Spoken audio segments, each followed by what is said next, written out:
What are you gonna do? No!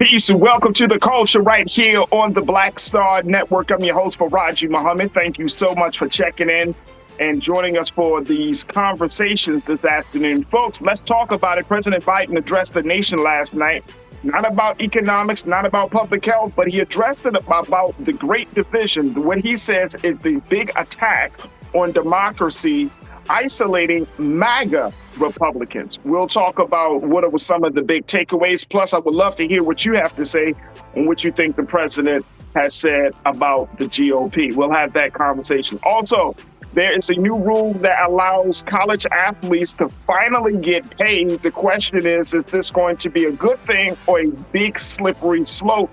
We'll be talking a little bit about what the NCAA's ruling means to Black college athletes. We'll have that conversation. And then later on, folks, can we talk about what's happening with quiet quitting? How now, after quiet quitting, here comes quiet firing. Yep.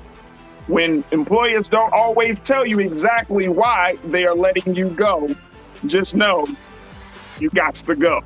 We'll have that conversation and a whole lot more on today's edition of The Culture right here on the Black Star Network. Stay with us.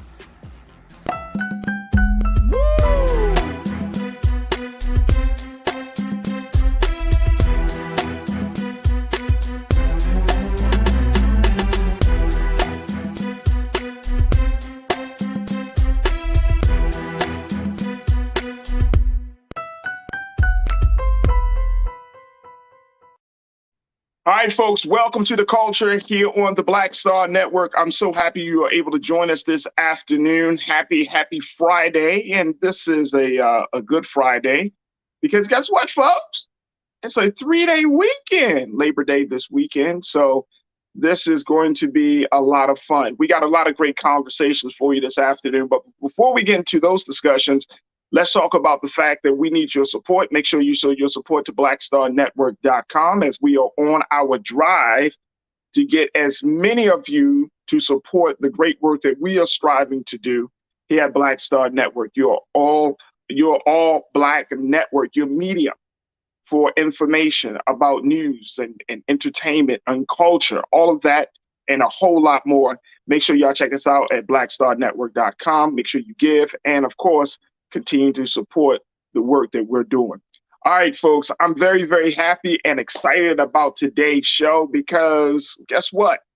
We're talking about all the things that you've been wanting to talk about. So, of course, get ready because no conversation is complete without you. And big shout out to our online culture crew. Man, oh man, I always love checking in with so many of you. And if you are a new watcher, don't worry, the culture crew will welcome you. Even if you don't always agree, that's all right. But guess what? You are at home to express yourself. All you have to do is just be respectful, but you can certainly express yourself and we'll allow you to say what you need to say because this is all about the culture, not just your culture, my culture, but the culture. So big shout out to all of our online watchers, our new online watchers. All right, first and foremost, let's talk about the big moment from President Biden yesterday, where he stood before the American people in a primetime address out of the great city of Philadelphia to address the country about what he sees as being the very attack on democracy coming in the form of MAGA Republicans, not all Republicans. Let me just be clear, because some folks say, oh, the president is slamming all Republicans. No, he's calling them MAGA Republicans, a distinction that needs to be made. And as a result of his standing before the American people to talk about this great attack, he has simply said, look, we have to stand to protect democracy. We have to stand for it. We have to make sure that it is defended. And that this is what makes America really great. Our ability to make decisions, to choose, to empower the citizens. What makes America really great is our ability to govern the way we govern. We have to stand for democracy. And he essentially made the point that MAGA Republicans are trying to take the country, not just quote unquote back, but backwards. Yes, rolling back on a lot of the new policies and pushing back on some of the big cultural topics that we are seeing that folks are having right now. So let's jump into the conversation. We're talking about the big takeaways. I want you to post your comments on our YouTube page, our Facebook page. Let us know, what did you think of President Biden's address? If you had a chance to watch it, to check it out, what did you think? Do you think that it is an address that needed to be made right now? That's the big question. Do you feel like this address needed to be made right now? Because guess what? Some analysts and some other political folks are saying, I understand, Mr. President, but now, why have this address right now? I want to get your take on that. And I want to bring in Culture Crew Bakari Jones, who is a strategist. She's an activist. She's a social entrepreneur, and she's a nonprofit leader working in many, many different places and spaces. We want to welcome her back to the culture. It's always good to check in with my sister. Bakari, how are you, sis? Come on, brother. Thank you for having me back, Farajii. It's always a pleasure, man. Oh, yeah, most definitely. Most definitely.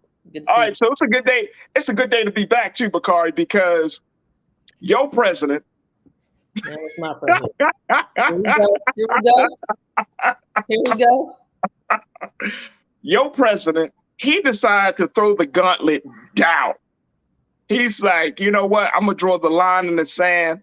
Y'all didn't think that I was strong enough, but I'm gonna bring that. I'm gonna bring that fire. What do you make of the president having such a powerful message with the symbolic city of Philadelphia behind him, with all of this that is happening in this country culturally? And I would say that this conversation is really more cultural and ideological than anything, right? But what do you make of this? The president making such a major address, primetime address, just 9 weeks before the midterm elections?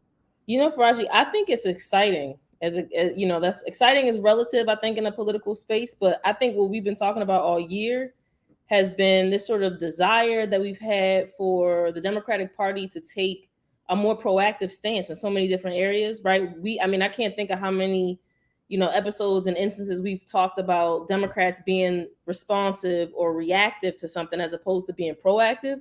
So to me, I think that this is an instance where I do think, your president is taking this as an opportunity.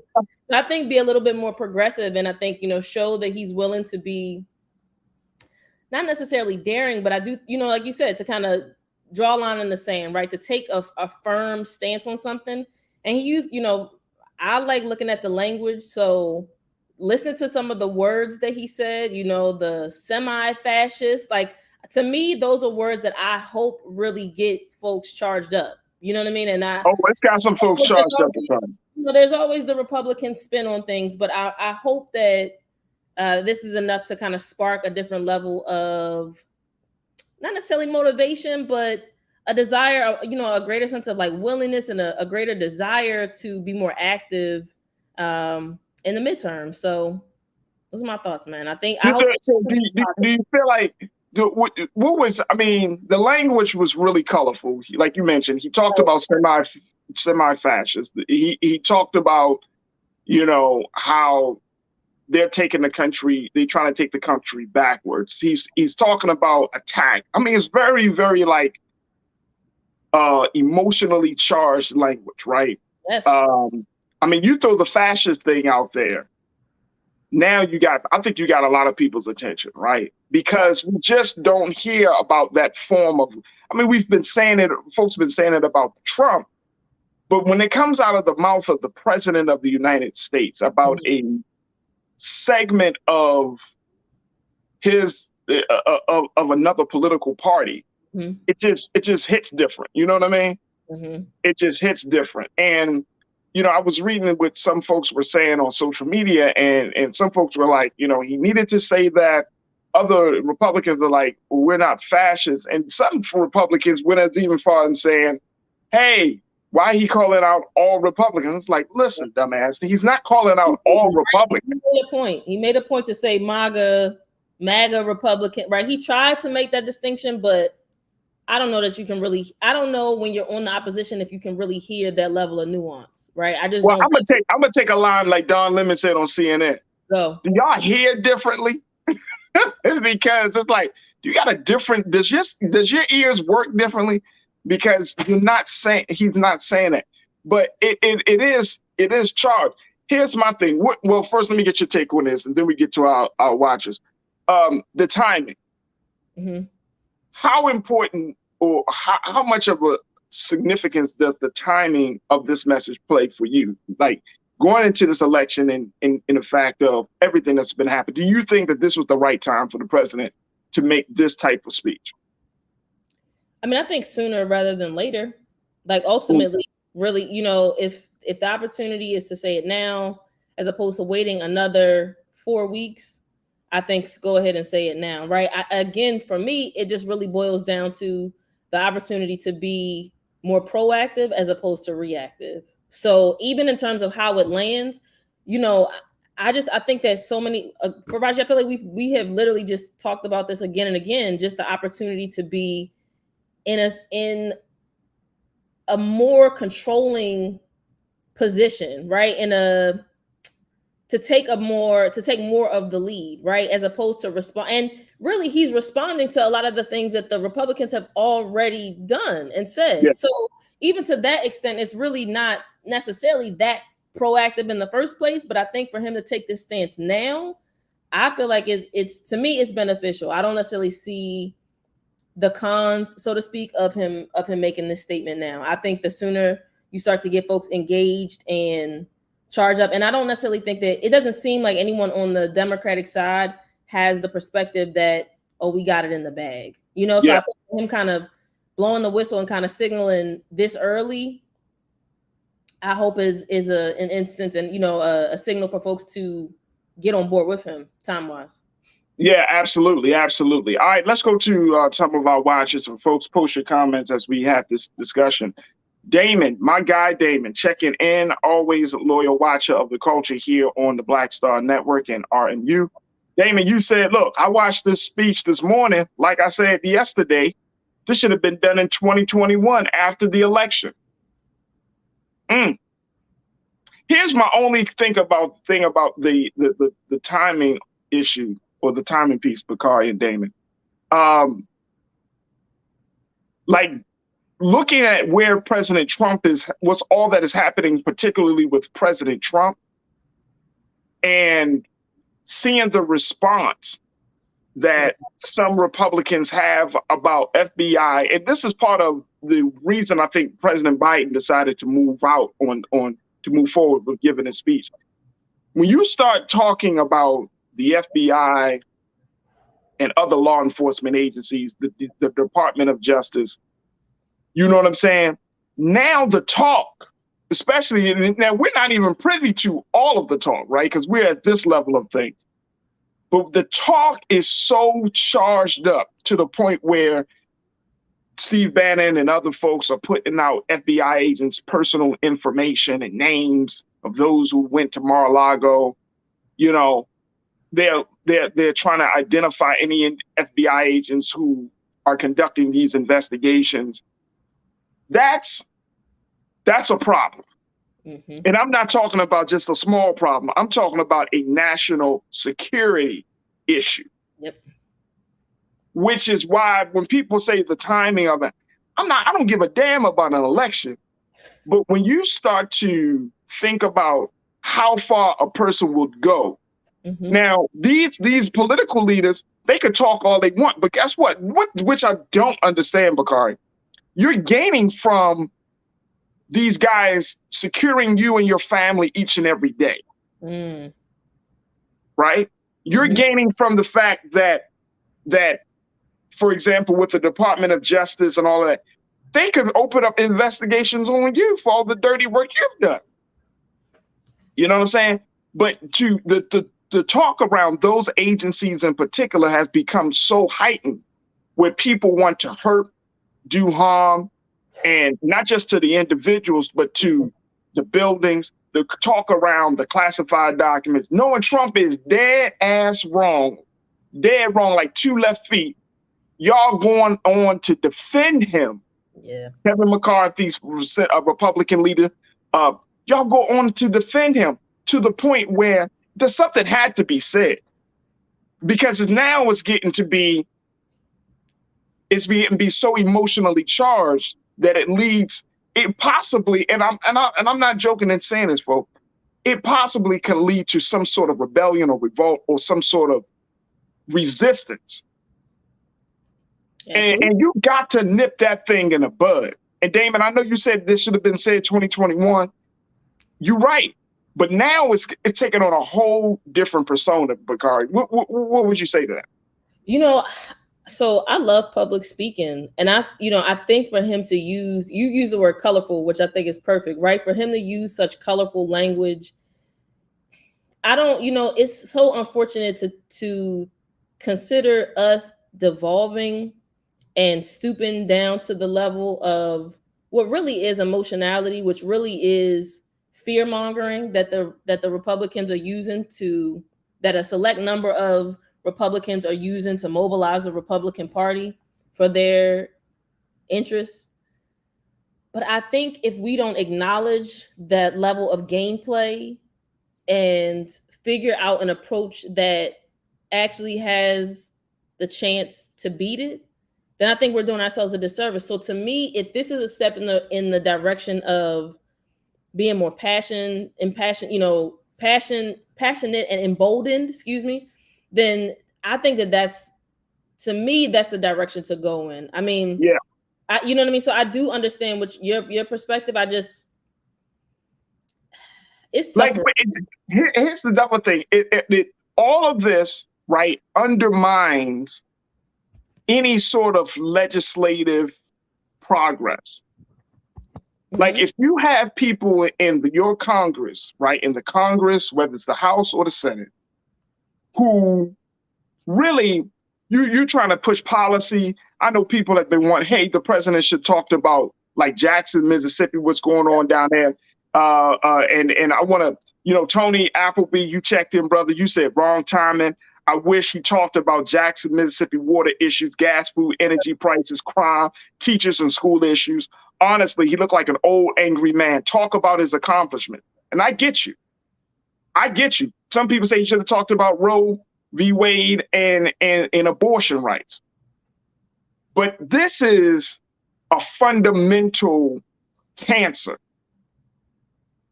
You know what I'm saying? Like, you can't even talk about all of the policy stuff if a joker really thinks that at the end of the day, you being in office is illegitimate, or they allow lawlessness to happen.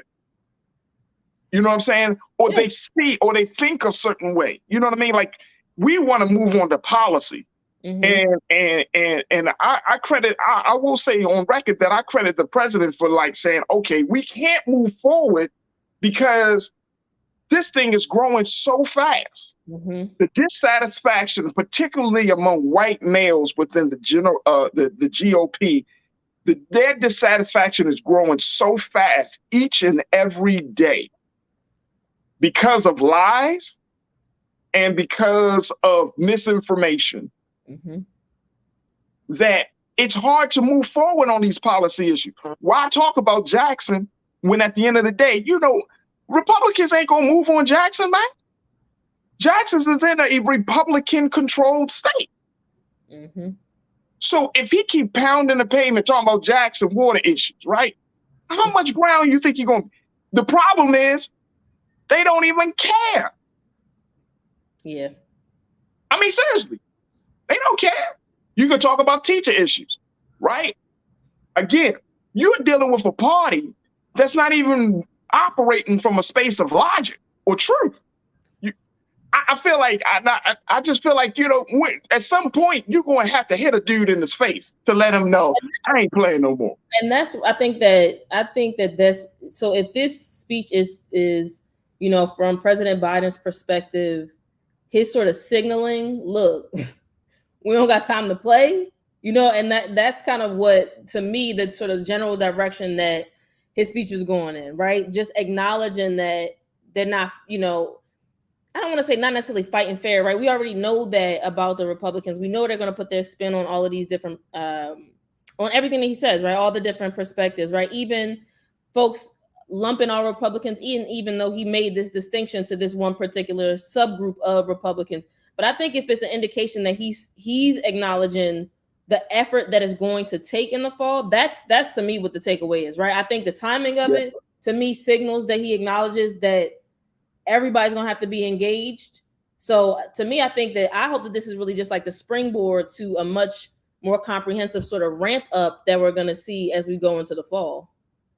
I mean, I think that the other part about it is that a lot of Democrats, and you don't have to, depending on where you are with your Democratic inclination, right? Your Democratic leaning, whether you're moderate or you are all in liberal, fully liberal, we were waiting. You know what I'm saying? It's like, yo, when you going to address it? Tiana, you said it best. He had to address at some point, he had to address the elephant in the room. And people always, and here's the thing, like, here's what I often see in American politics when big issues happen. There's always this call for people to hold on, wait, just wait. We got this coming up. Wait. Not right now. It's like, yo, the system is falling apart at this moment. Either you address the elephant in the room, like Tiana said, or you're going to keep waiting, and wishing upon a star. And how many times, let's keep it real, y'all, how many times that many of us say, damn, when are the Democrats going to push back on this shit, man? When are they going to hit hard? Because the Republicans hit hard. Trump hit hard. And so when the president, this older white male president, decides to hit back, now everybody's like, oh man, he shouldn't have hit. When Trump, and I'm gonna say, Don Lemon said this on CNN the other night, man. He said Trump talks about everybody, even people in his own party, and no one said, and we just accept it. We be like, yo, that's Trump. That's how he rolls. That's what he do. When are you going? And look, when are the Democrats going to hit back? The Democrats got to hit back, man. That's how I feel in Bakari. The Democrats got to hit back. You got to let them know, like, yo, son. I read a piece as we wrap up this part of the discussion. I read a piece just a couple of days ago, and this is when I was like, oh boy, Biden is on his new. He said, leading up to this message, he said, for those of you who think that your little gun is going to do something to the United States of America, you are sadly mistaken. He said, you're going up, Bakari blew me away. He said, you're going up against a whole country. You better bring an F-15 or something because we're the United States of America. And in that one little part of the quote, Bakari, I was like, there you go. Essentially, he was saying, we will crush you. Don't think twice. Like, I'm not like these other guys. We will crush. I will use the authority and the weight of my office. I will crush you. I was like, damn. I've never heard the president say that. I never heard it coming with that tone. But you gotta cut you gotta go, because this is a cancer. I'm gonna keep saying this, folks. It's a cancer that needs to be cut out. You got to get to the root of it, man. And the sad part, my great concern, people are expecting, like, what kind of pushback will the president get from yesterday's message? My great concern is that it could lead to a very real situation of war. A civil disorder. It could lead to that. Because if you look at the history of like militia groups, it's not just about races and the LGBTQ community and all of that. They got a problem with government. They got a problem with government. And a lot of these militias and a lot of these little groups, and there are thousands of them across the country. The FBI is keeping a watch on them. There are thousands of them across the country, and they have actually grown since Trump got into office and got out of office. they have a problem with government. So we really do have to address this part. Like the president is privy to what's going on in those spaces and on the underground and the dark networks, what they saying on some of these conservative sites and all of those places. Like, they have a problem with government. And if he sees it, one thing I don't get past by, I don't think he's a stupid man. I don't think he's a stupid man. You know what I'm saying? We can talk about the politics of something when here and there, but he's been doing this thing for a long time. Yeah. On many different ways, many committees and all of that. He understands the writing might be on the wall. I'm going to have to deal with this. Mm-hmm. You know what I'm saying? He going to have to deal with it. Because you got the final word. What's your take? Hope that it signals, I think to your point, Farajii, I hope it signals a level of urgency that the president has recognizes is necessary for the Democratic Party to take moving into the fall. That's it. That's it. That's it. That is it. Folks, we got to take a quick pause.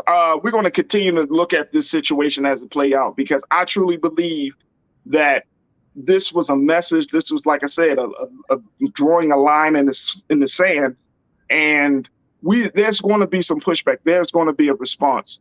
Kevin McCarthy gave his response last night, trying to go point by point against President Biden, talking about the Democrats and their failed policies and all of those things. But there's a cultural, there's an emerging sentiment culturally that this government is not working. And we will have to see. We all have to keep our eyes open. Let's not fall asleep at this moment. We have to keep our eyes open. We have to recognize that this country is going under a great, great transformation from the inside. The worst enemy is not the one on the outside of you. It's the one within. That's the worst enemy.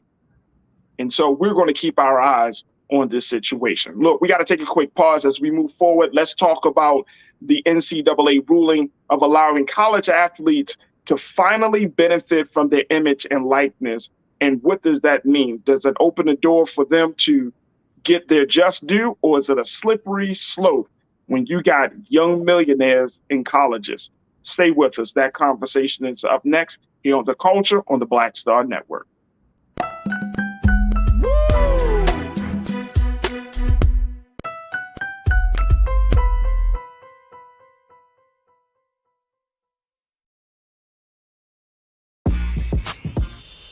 When we invest in ourselves, our glow, our vision, our vibe, we all shine.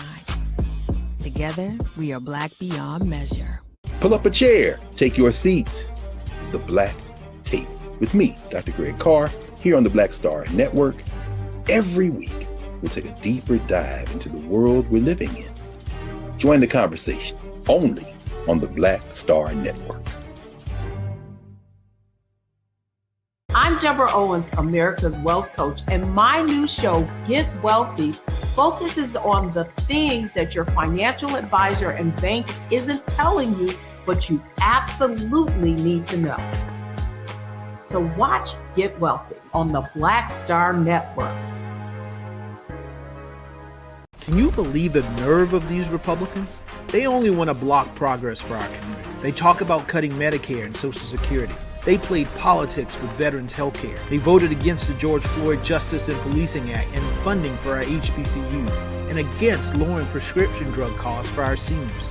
These Republicans keep trying hard to stand in the way, but President Biden, Vice President Harris, and Democrats won't let them. They are delivering for us. The Democratic National Committee is responsible for the content of this advertising.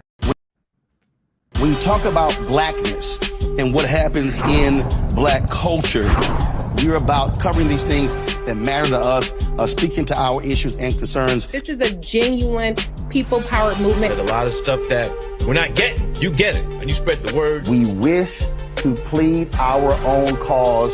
Too long have others spoken for us. We cannot tell our own story if we can't pay for it. This is about covering us. Invest in black-owned media. Your dollars matter. We don't have to keep asking them to cover our stuff. So please support us in what we do, folks. We want to hit 2,000 people, $50 this month, raise $100,000. We're behind 100,000, so we want to hit that. Y'all money makes this possible. Checks and money orders go to P.O. Box 57196, Washington, D.C. 20037-0196. The Cash App is $RM Unfiltered. PayPal is R Martin Unfiltered. Venmo is RM Unfiltered. Zelle is Roland at RolandSMartin.com.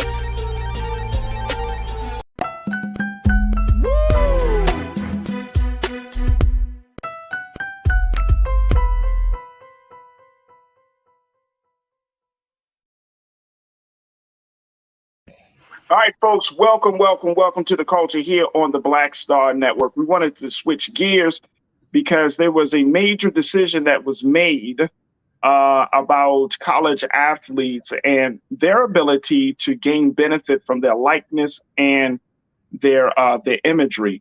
This was a decision that was made by the NCAA. Now, I wanted to also have a deeper conversation about this, because this opens the door where college athletes can make millions.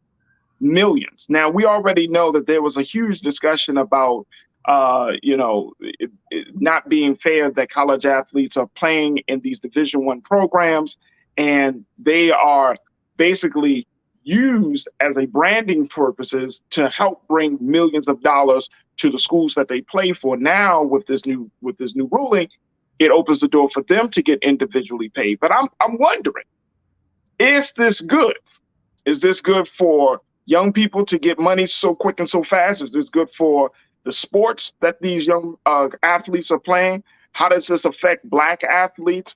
How does this affect the future of sports? A lot of questions are still looming over this decision. So we are going to have this conversation with Culture crew member Bakari Jones, and also we have our special guest, Scotty, who is a YouTuber and podcaster and host of Off Script TV. And we're so happy he's able to join us today for this part of the discussion. Scotty, thank you so much, brother, for checking in. How are you this afternoon? I'm doing well. How about yourself? I'm good, bro. I'm good. Thank you so much for being a part of the discussion here. Scotty, let me get your take on this. With this new ruling from the NCAA, and it really does put a spotlight on basically athletes having the autonomy over their own images and their likeness and getting some gain from it, benefiting from it. There has always been talk about these athletes putting their minds, their bodies, their likenesses out there, but didn't get anything from it. Is this a good change, or is this a change that we need to be very concerned about? Oh, it's a great change. I mean, in the time of the day of everybody's branding and everybody having their own brand with social media, Twitter, Instagram, it's a great thing, because I tell anybody who watches the show, I'm like, there is no USC without Reggie Bush. There is no Alabama without Bryce Young. There's no Florida without Tim Tebow. So these athletes are actually ambassadors of the school, which entice other people to come to the school. So yes, they're bringing money to you in athletics, but now your enrollment has jumped up. The excitement, the ticket sales have jumped up, the merchandising has jumped up, and these kids who are bringing these people to your institution should not take a part of this. When you're making billions, not just millions, you're making billions of dollars off these kids, they shouldn't get any money back for them putting their body, their health on the line, all because they got a 4-year degree. No, I'm sorry for that one. Sorry for that one. All right, let me share with you a little bit more of the details of this. Here's what the griot said about this idea, about this ruling. Check this out, folks. When they said that more than a year ago, and they said the NCAA lifted longstanding restrictions on players profiting from their celebrity status, and in some cases, it turned elite players such as Stroud and Alabama quarterback Bryce Young into instant millionaires. But the financial benefits for some athletes are being weighed against the possibility that such deals will divide locker rooms, create tension within programs, produce an uneven playing field across college athletics, and overwhelm students stretched for time. Are these, and Scotty, when we're looking at all of those those issues when you're talking about, you know, if your quarterback is getting millions and you still not getting that much money, the division that possibly can happen within a locker room, how does that get reconciled? It's, if you've been in a locker room, you know, the division comes where you get a player like you, like, why is he getting paid? Like, that's the division. When you see a guy that you know is not good, you're like, how is he making that much money? But when you got a guy like somebody who can play, you're like, oh yeah, get all your money. Oh yeah, because you're you know what I'm saying, you're the reason we win it. So I think there's the level of difference. But see, what people they like to go to the tip of the iceberg. But what people really need to see is, what about the kids that go to HBCUs that have to get a summertime job to fund school? You know, now they're allowed to use their image and likeness to get a deal with a local car dealership. Now they're allowed to go with a local restaurant and get $1,500, $2,000. See, a lot of people go at the top and they're like, oh my God, these kids are making millions. Well, the school is making billions. So, I mean, that's a fraction, you know, but when you start disseminating it down and you go to different lower levels, these NIL deals are actually helping kids pay for their school, you know, maybe give money back to their family, just little things, car payments. So it's those players that really benefit to allow to go shop their likeness and get what their worth is. Do you think it's a slippery slope though? You know what I'm saying? Like, if you got college millionaires pretty much, right, walking around on campus. I mean, if everybody knows, I mean, that you bringing in money, like in the article in the Griot, they talked about, I think it was Stroud. Stroud is driving around in like different cars every week. You know what I mean? He flashy as hell. You know what I'm saying? Like, and for grown men, we just like, oh boy, that's this young boy ego, right? But if you're a young man on college where you don't have, you know, it opens up the door for some level of hatred. You know, you start to feel like, damn, man, like, yo, coming to class, he playing football, I'm studying my ass off, my parents ain't got, you know what I mean?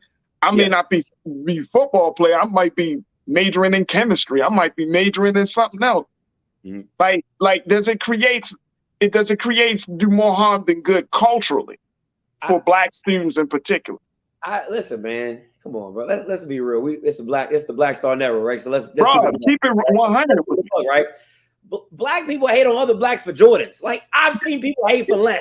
So I'm from Maryland. You get a nice North Face or a Spider jacket, Bama's hating. You know what I'm saying? So let's not act like it don't take millions for somebody to hate. It just has to have hatred in their heart because they envy what you have. So it could be that you got a good job. You could get, you know, somebody could come for you and say, yo, we want you on ESPN, Muhammad, and you and there's somebody hating on you. You know what I'm saying? You ain't making, you know, millions, but you know, you're making pretty good money. It don't take the hate on anybody. So to just keep isolated on the hatred issue, it doesn't take much. For me, it's like, you're going to have the onesies and twosies that make millions, you know what I'm saying? But think about college athletes as a whole. See, people like to isolate in small incidences, like, oh, yeah, this kid's making $1 million.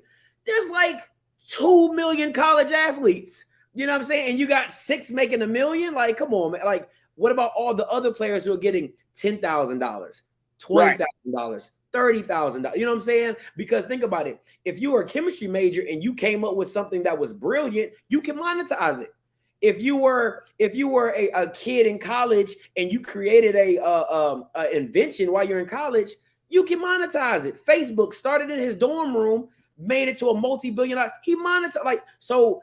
Just because I'm not, that's not my lane. I'm not like, you know, I'm not making gadgets or IT or apps.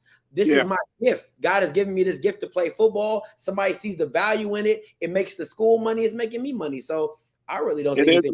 I hear you. Bakari, I want to bring you into the discussion. What's your take on this?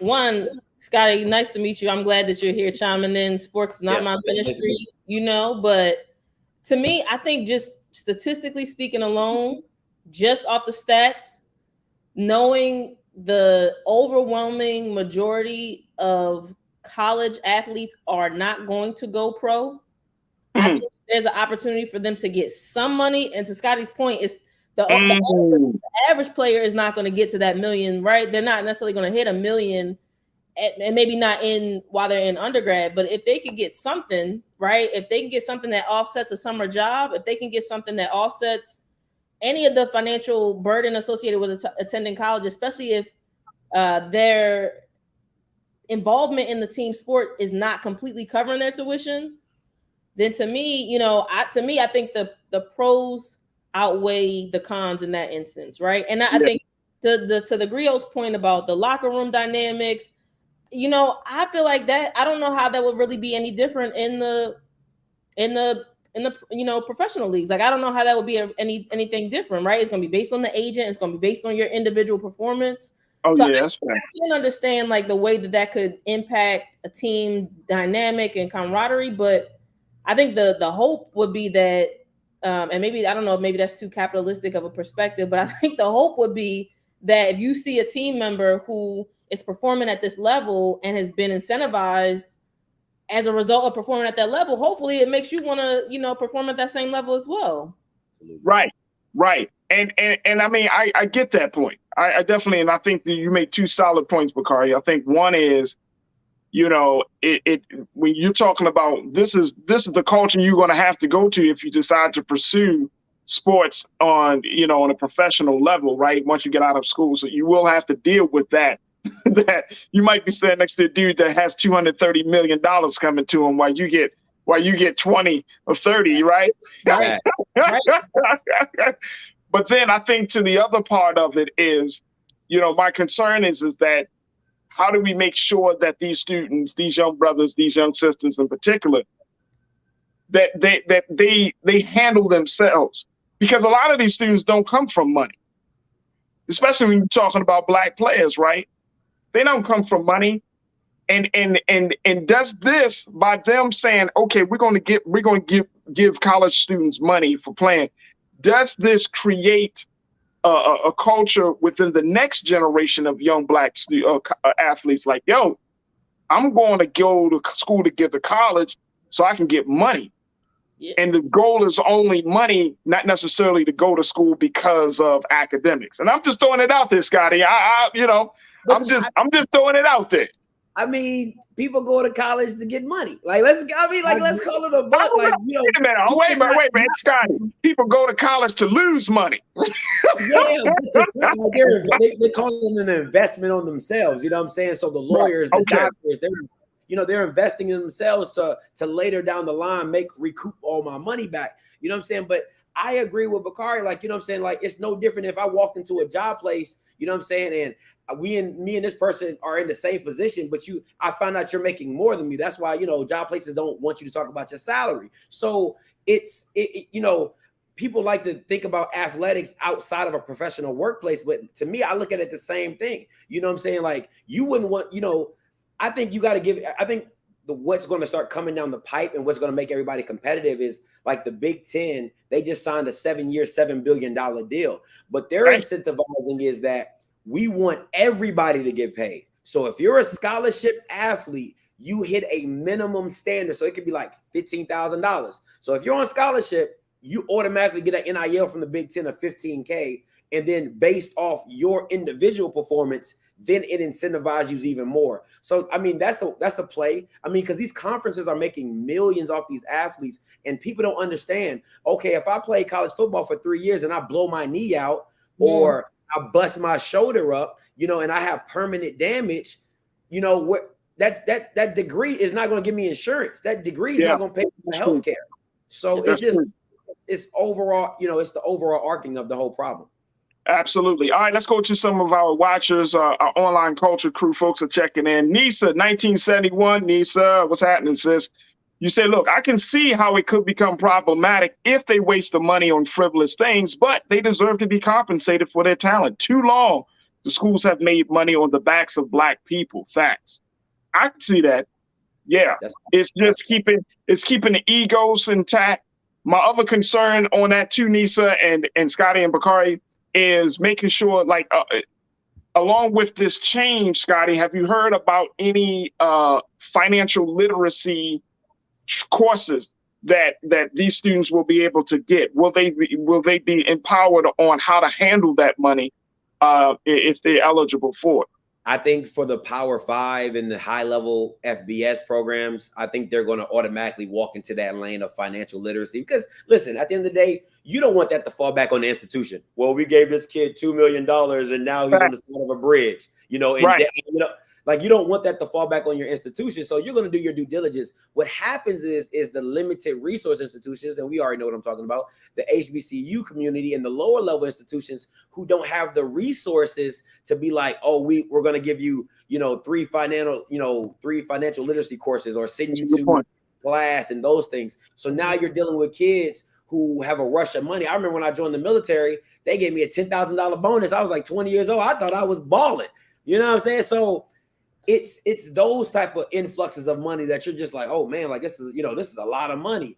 But you know, it didn't matter. To me, it didn't matter if you went to Google and Google gave you a signing bonus of $6,000. It's gonna be 22 and 23-year-olds that blow through that. You know what I'm saying? Right. So the financial literacy of it, I think, is what's going to have to be the standard put in place of NIL deals, understanding that you have to pay taxes, understanding, you know what I'm saying, what tax bracket you fall into now because you make such and such amount of money and things like that, that you lose financial aid because of the money you're making. Like all those processes go into place. Absolutely. Absolutely. Good point. Brother King Lee, my guy, you said, look, I think it's good because it is good for college athletes to get paid because it will help with increasing generational wealth for our Black athletes. Come on, that's a bar. I can see that. And that's why I brought up the financial literacy piece. Like the generational wealth, there could be great benefits in that, Bakari, that you know, if you're getting $2-3 million as a college student, as a college athlete, then you are actually speeding up the process it takes to bridge that gap. Mm-hmm. Absolutely. But I think to Scotty's point, it's no different if you decide to go to law school or medical school, right? Those tracks or, you know, past education don't necessarily come built in with financial advisors. So, you know, I think it's an incredible opportunity, right? I think that what comes along, it's like to whom much is given, much is required, right? So hopefully the athletes that are in the positions to receive such large influxes, hopefully they, you know, have access to, I hope, the resources to be able to manage those funds. I think more so than them managing the funds, I think my concern is like what from a collegiate standpoint, right? We were just talking about folks threatening FBI agents. What's being done on a collegiate level to protect athletes, right? Because you got the name, the likeness, you know where they're going to be, where they practice, all of those things. So I think to me, the con and the sort of scary part of that is knowing, you know, just age-wise, right? You're dealing with younger population. The frontal lobe may not be fully formed just yet, right? So they're in a position to really be taken advantage of and to experience, I think, maybe some predatory offers and folks that, you know, kind of see the position that they're in. So I think the financial protection is one, and just overall, just, you know, my concern is like, do they have the infrastructure in place to just really protect their identity, you know? Right. And it's easy, like when you hear that one person is making millions, it's easy to assume that everybody's deal is like that, right? Like you see that on the side of the FedEx trucks, like we don't carry cash, right? Because you want everybody to know that just because one person is balling like that, we're not all balling like that. So, you know, what protection is going to be put in place to, you know, to bar folks from being able to solicit them or just even, you know, gain access to them on a physical level? Absolutely. And I want to go to a comment that Davey made, but Davey flowed. I see you, bro. Davey, you said every time we talking about paying Black people, we got to talk about financial literacy. It's not necessary. Hey, Farajii, can I throw something to you real quick? Go ahead, Scott. What's the difference between an NFL player who gets in a league and goes broke in 3 years and a college player who does 4 years and gets $2 million? What's the difference? You know, like to me, they both need financial literacy. That's the whole point.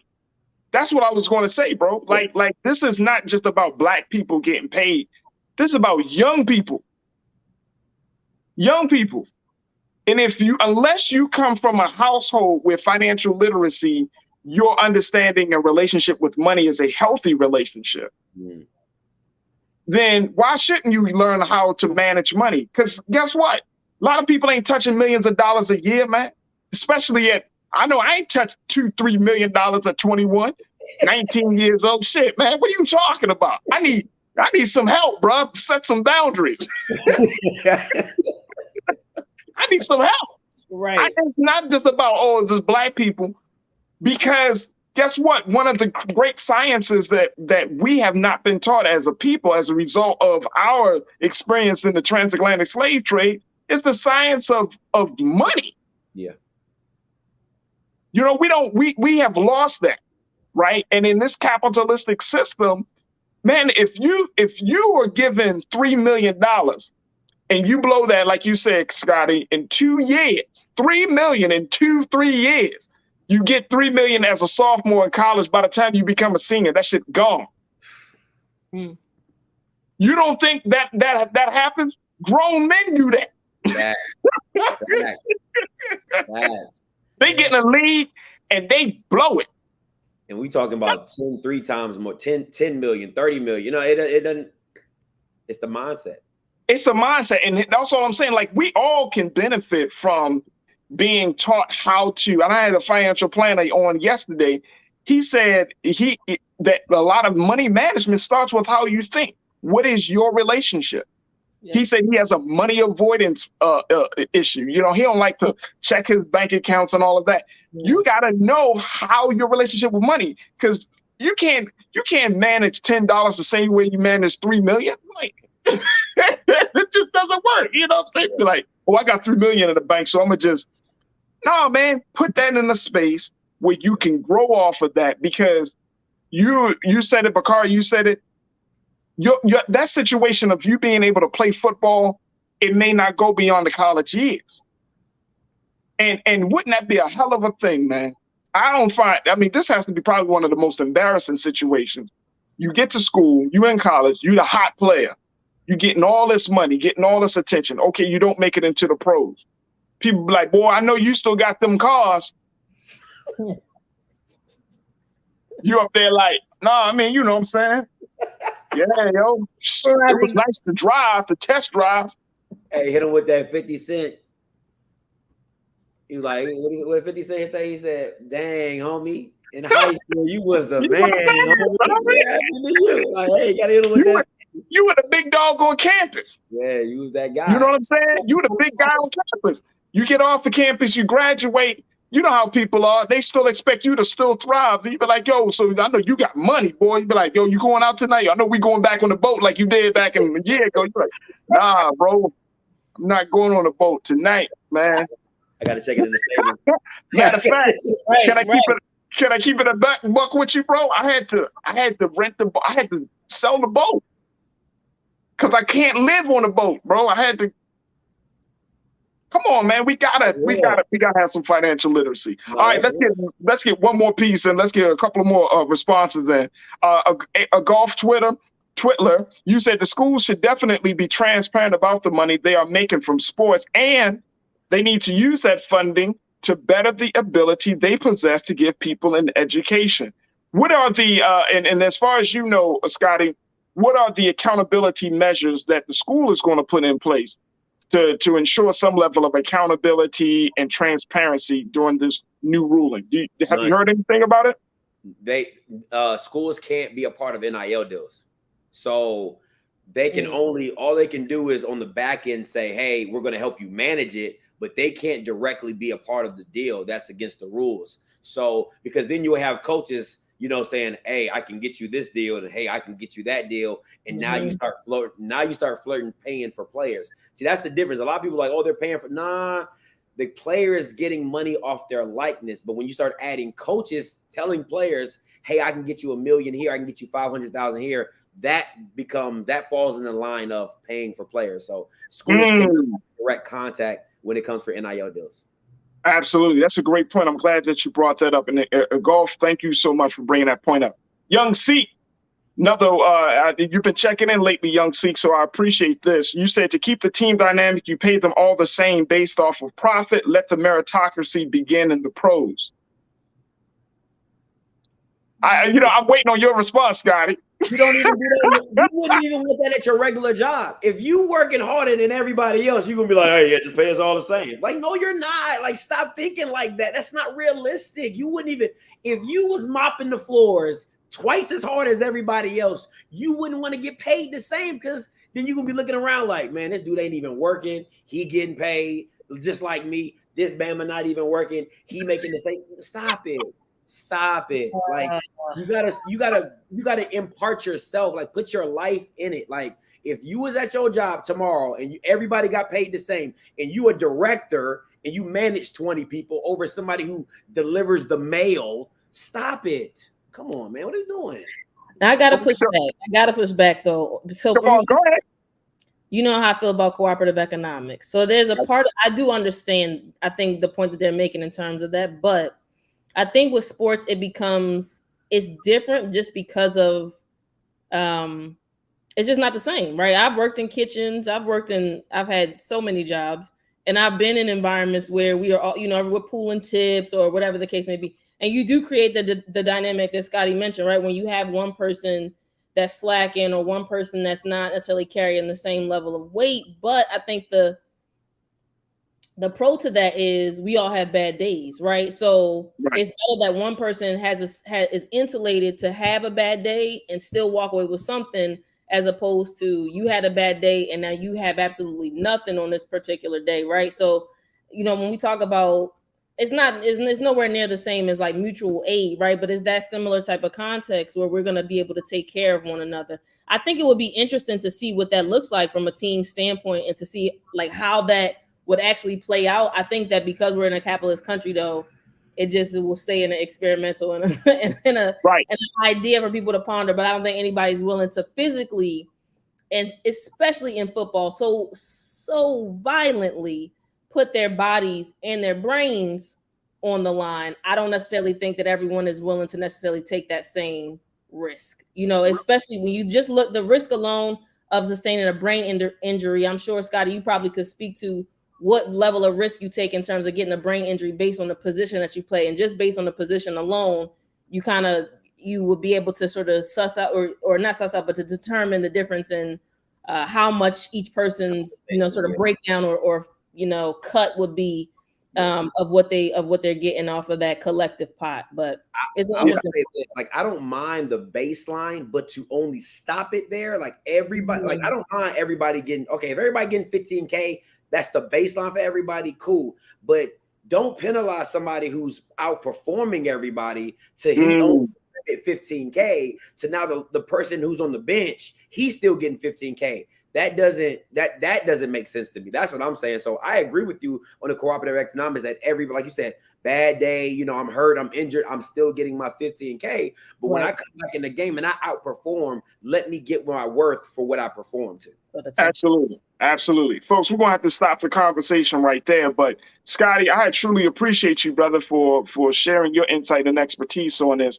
And we'll certainly do our due diligence to bring you back on to talk about more issues related to the sports world. But thank you so much, brother. How can folks check out your podcast and stay in tune with the work you're doing? You can catch me on YouTube, Off Script, and you can catch me on Instagram and Twitter, offscript_TV. Yep, that's me. I appreciate y'all for that. That's what's up. Appreciate y'all. That's the love here on the culture, Scotty. We got to show you love. You showed us love. We show you love, bro. All right, there it is. Scotty, who is a YouTuber, podcaster, a sports analyst, host of Off Script. Check him out right there, folks.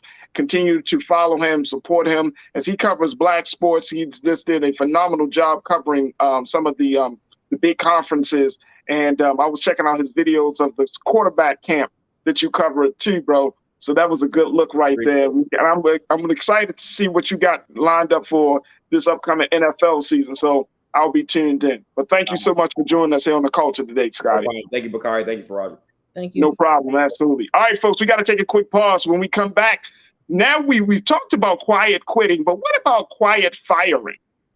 How when your employer decides to let you go, but not really telling you why. We'll have that conversation. We'll continue the discussion with our culture crew member, Bakari Jones, and we'll also bring in Sinead Okorafor, who is a diversity, equity, inclusion specialist, to talk about this new trend. And later on, let's talk about HBCU week, folks. It kicks off next week, and we'll be sharing with you what some of the festivities, especially in the DMV, is going to be doing to celebrate HBCUs all across the country. So stay with us. Those conversations are coming up in the next hour of The Culture right here on the Black Star Network. Stay with us.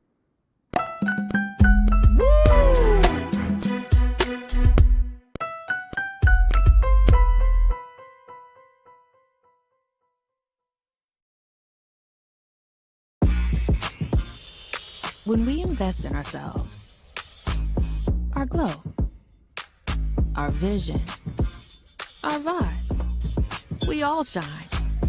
Together, we are Black beyond measure. Pull up a chair, take your seat. The Black Tape with me, Dr. Greg Carr, here on the Black Star Network.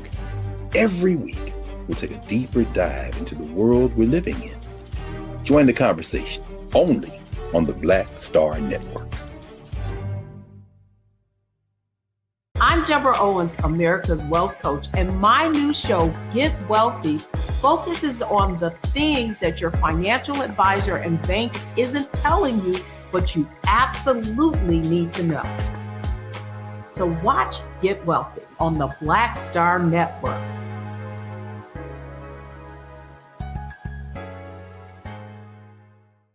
Hi, I'm Dr. Jackie Hood Martin, and I have a question for you. Ever feel as if your life is teetering and the weight and pressure of the world is consistently on your shoulders? Well, let me tell you, living a balanced life isn't easy. Join me each Tuesday on Black Star Network for A Balanced Life with Dr. Jackie. We'll laugh together, cry together, pull ourselves together, and cheer each other on. So join me for new shows each Tuesday on Black Star Network, A Balanced Life with Dr. Jackie.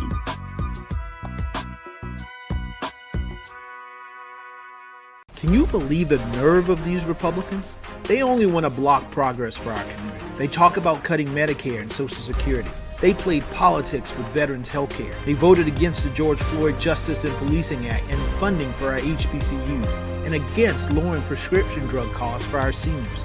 These Republicans keep trying hard to stand in the way, but President Biden, Vice President Harris, and Democrats won't let them. They are delivering for us. The Democratic National Committee is responsible for the content of this advertising. When you talk about blackness and what happens in black culture, we're about covering these things that matter to us, speaking to our issues and concerns. This is a genuine people-powered movement. There's a lot of stuff that we're not getting. You get it, and you spread the word. We wish to plead our own cause.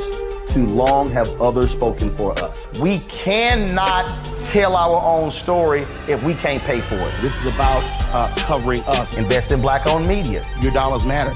We don't have to keep asking them to cover our stuff. So please support us in what we do, folks. We want to hit 2,000 people, $50 this month, raise $100,000. We're behind 100,000, so we want to hit that. Y'all money makes this possible. Checks and money orders go to P.O. Box 57196, Washington, D.C. 20037-0196. The Cash App is $RM Unfiltered. PayPal is R Martin Unfiltered. Venmo is RM Unfiltered. Zelle is Roland at RolandSMartin.com. Hatred on the streets, a horrific scene, a white nationalist rally that descended into deadly violence. White people are losing their damn minds.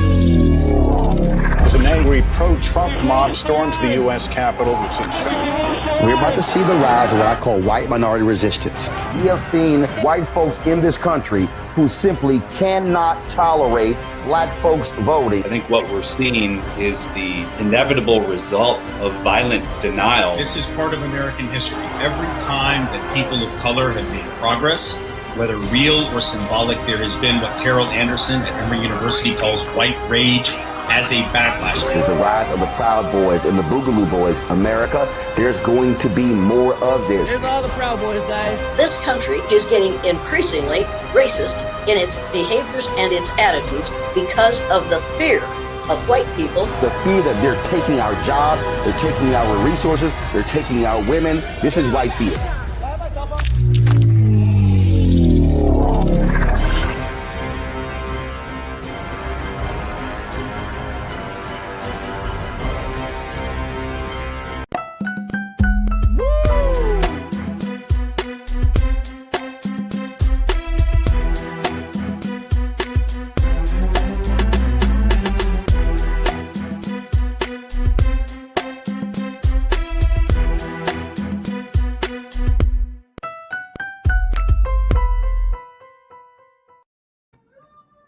right, folks, welcome to the second hour of The Culture right here on the Black Star Network. I'm your host, Farajii Muhammad. Thank you so much for checking in and being with us today, having some dynamic conversations. If you missed the first conversation that we had, well, the first hour, we've been talking about President Biden and his big message yesterday to MAGA Republicans. We talked a little bit about that, and we talked about the NCAA ruling that allows players, college athletes, to get paid and the implications of that. So 2 big conversations you don't want to miss. So make sure you go back to the replay. Check us out at blackstarnetwork.com to get all of the latest news and information. But definitely check out those 2 conversations. All right, I wanted to switch gears now, folks, to talk about a phenomenon that we have been seeing on the other side. Now, I brought to your attention about this whole thing, this trend called quiet quitting, when you're just doing the bare minimum at your job, because you just might get to a place with your job where you're just like, you know what?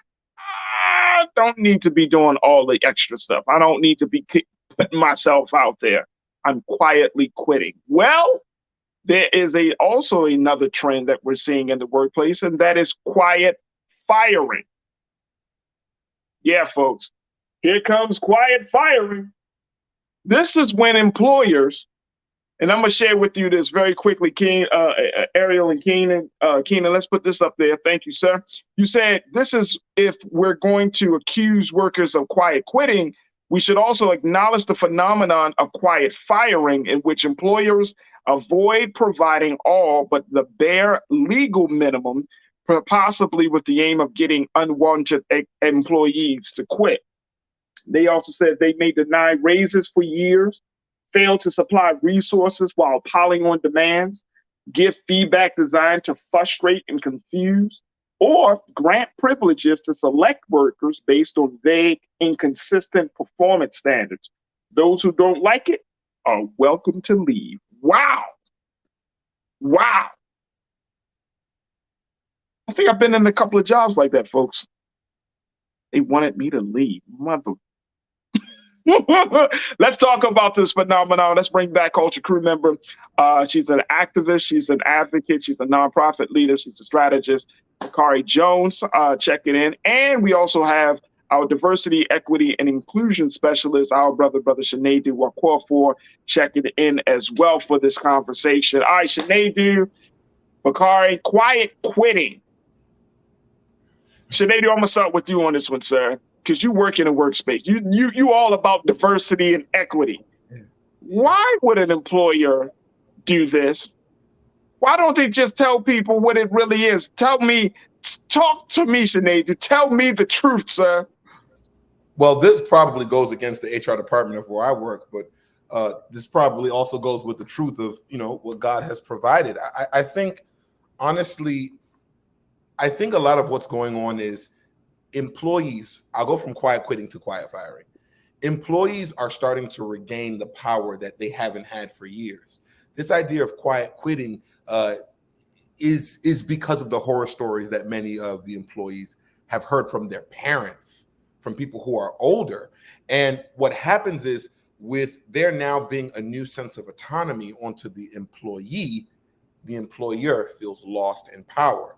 So now the employer wants to replicate that thing and do the quiet firing, which is not quiet at all. It's actually very loud.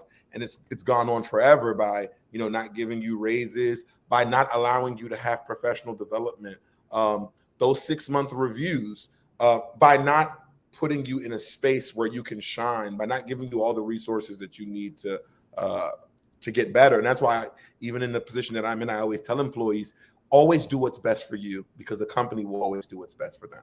Facts. Damn. Facts. Damn. Mm-hmm. You know what? And Bakari, you know what? As soon as Sinead, you hit me with that one. Damn. I'm serious. Because you know why? Because in America, in the system of capitalism, yep, folks, I'm going to beat up on the system of capitalism. We give feelings to corporations. Mm-hmm. We humanize entities.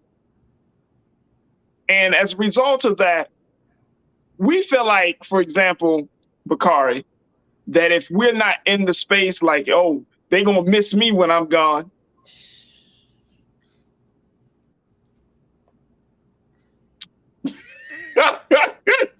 No.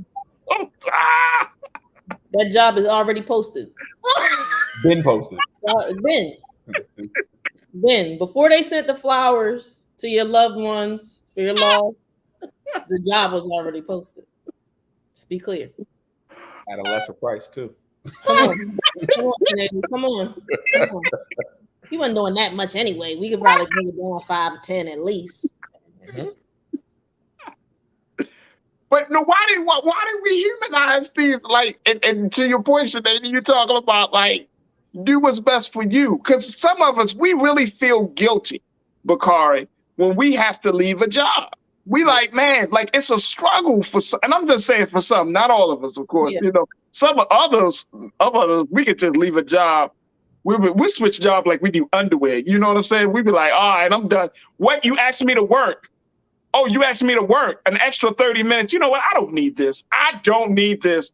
I'm bing bong. I'm gone. I mean, I feel like, but for those who want to keep that consistency and flow, we really do have like a guilty complex, like guilt, when we quit a job and we impose the supervisor on the entity and like, no, if I leave, my supervisor ain't going to have certain people around them and all of that. We go through this whole drama. And then at the end of the day, when there's time for the corporation to part ways with you, they don't think too much about it. But I don't like the shadiness. I don't like all of this quiet firing where they're like, don't give you a raise and stuff. Just tell me, like, let me know. What happened to the days where they say, okay, your performance is not meeting our expectations, so here's some first warning? Why go through the whole quiet firing process? In my experience, it's usually a result of the supervisor not doing their due diligence along the way. So if you had someone who has, unfortunately, poor performance, they've had poor performance, let's say January to we're in September now, they've had poor performance all year, but you haven't documented it. You didn't write down every little infraction. Now it's September, you recognize that it's a problem. In some instances, it could be faster to take the quiet firing approach rather than starting the documentation process I gave you a warning in September. Now I got to wait till October for you to, right? And I got to carry you through the holiday season when you haven't been performing all year, right? But if I didn't do my due diligence on the front end, my hands are tied because of the restrictions that are in place from an HR standpoint. You can't just fire me because you didn't give me a warning. You didn't do any of those things, but you can deny me some of these other places. You can, and again, even from an employment law standpoint, you could make a case against someone creating a hostile environment, but the time that it takes, the resources that you have to amass in order to actually be able to follow through with that is probably just faster and cheaper for sure if you don't overstep your bounds from an HR standpoint and put yourself in a situation where you could be sued. Right. Then it'll be faster for you to take the quiet firing approach. Right.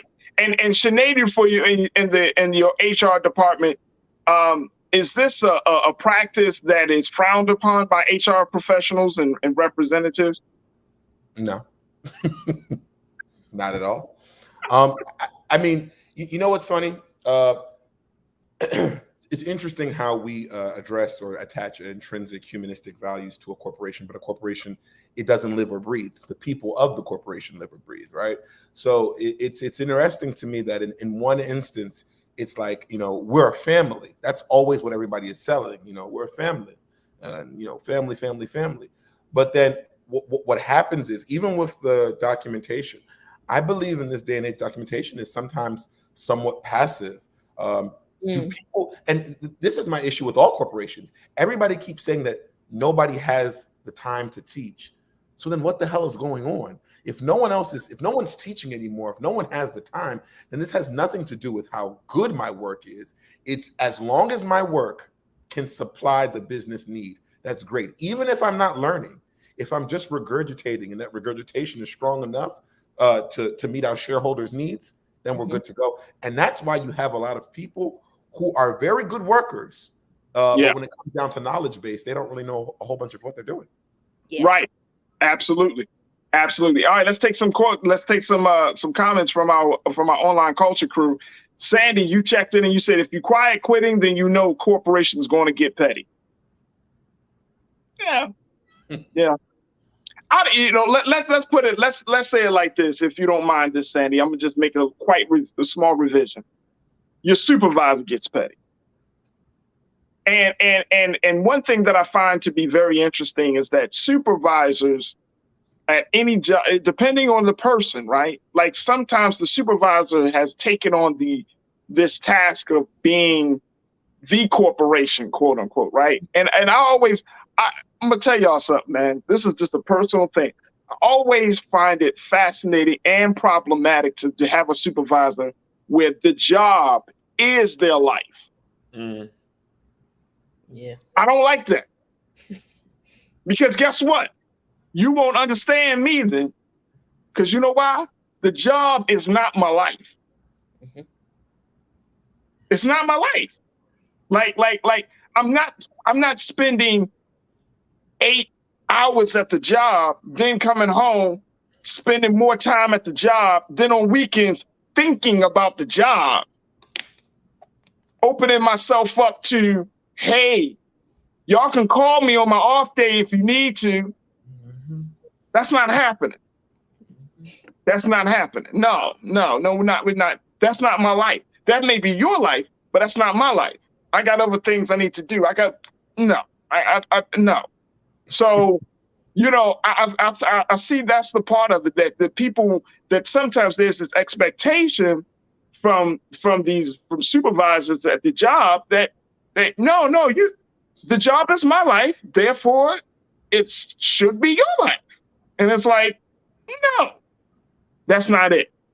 How do you resolve that, Bakari? Millie rock up out of those environments because it's not.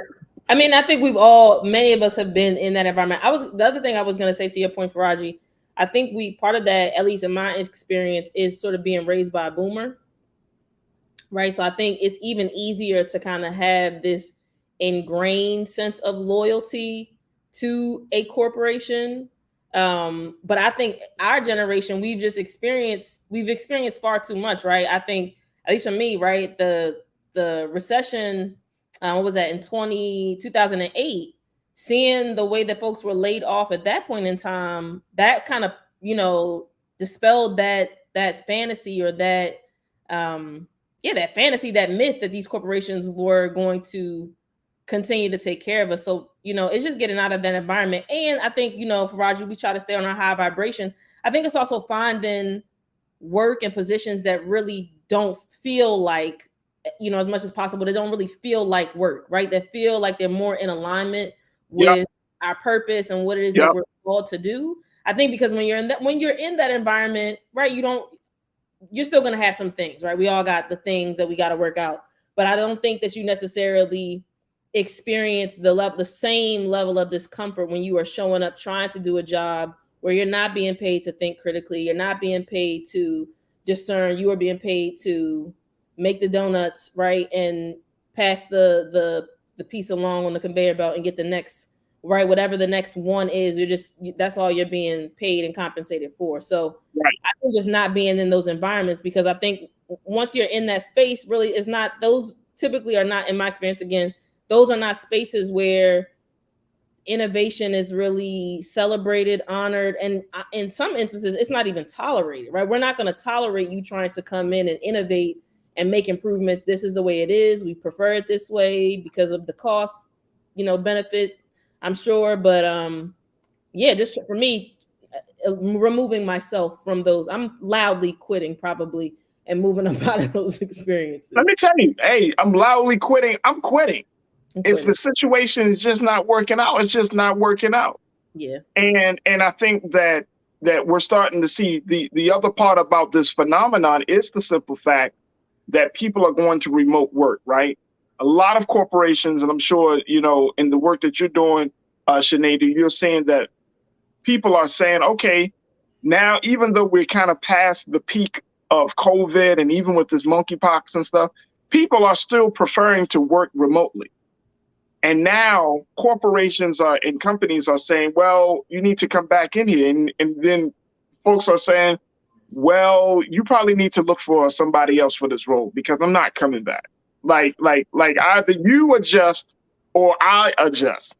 And I know that there are a number of people that are pushing back on, corporations are pushing back on this evolving trend in the workplace. And to your point earlier that you made, Sinead, workers are saying, no, you got to put things in perspective. The big thing that I think came out of the COVID-19 pandemic was how we work. And one of the things, the lessons that we learned is life is short.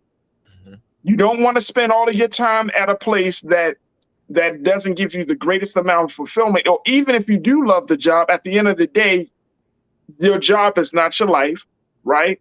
Like there are so many more things that we need to have that we can enjoy. So if you could kind of speak to that a little bit, Sinead, you know, with this remote work the way it's going, do you see quiet quitting continuing to be a trend?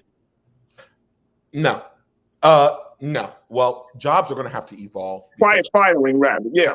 And this is what people have to understand. I like to be very historical. Okay. Yeah. One of the biggest tech companies in the world back in the day, International Business Machine, IBM is what we know it as. They set up that office space that most of us got used to, cubicles and stuff like that. And it was very serious. Then along comes somebody like Google, who now set up their space of shared space and everything. And people said it wouldn't work. And then Google became very successful. And now literally any company that's tech wants that look. Even universities, Morgan State, starts to copy that look as well because that trend works. I'll give you another example, then I'm going to get back to what we're talking about. Do you remember a couple of years ago, I think it was Hillary Clinton, she was running for office, and she emphatically spoke and said that there is no way we could forgive student loans. Even though Bernie was pushing it, she said there's no way. By the time she ran again, she started to speak about it, even though some people said there's still no way. And now it just happened. The issue with the remote work system and the issue with corporations and many big thinkers and big ideas, they keep telling folks like the workers that these things are impossible.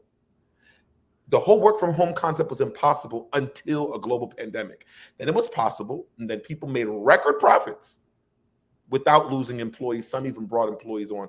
I think we have to get to the level that these corporations, they're steeped in the idea of control. They're steeped in the idea of groupthink. And in my opinion, the corporations of America, if you ask me, they also match the education system of America, where it's boxed thinking.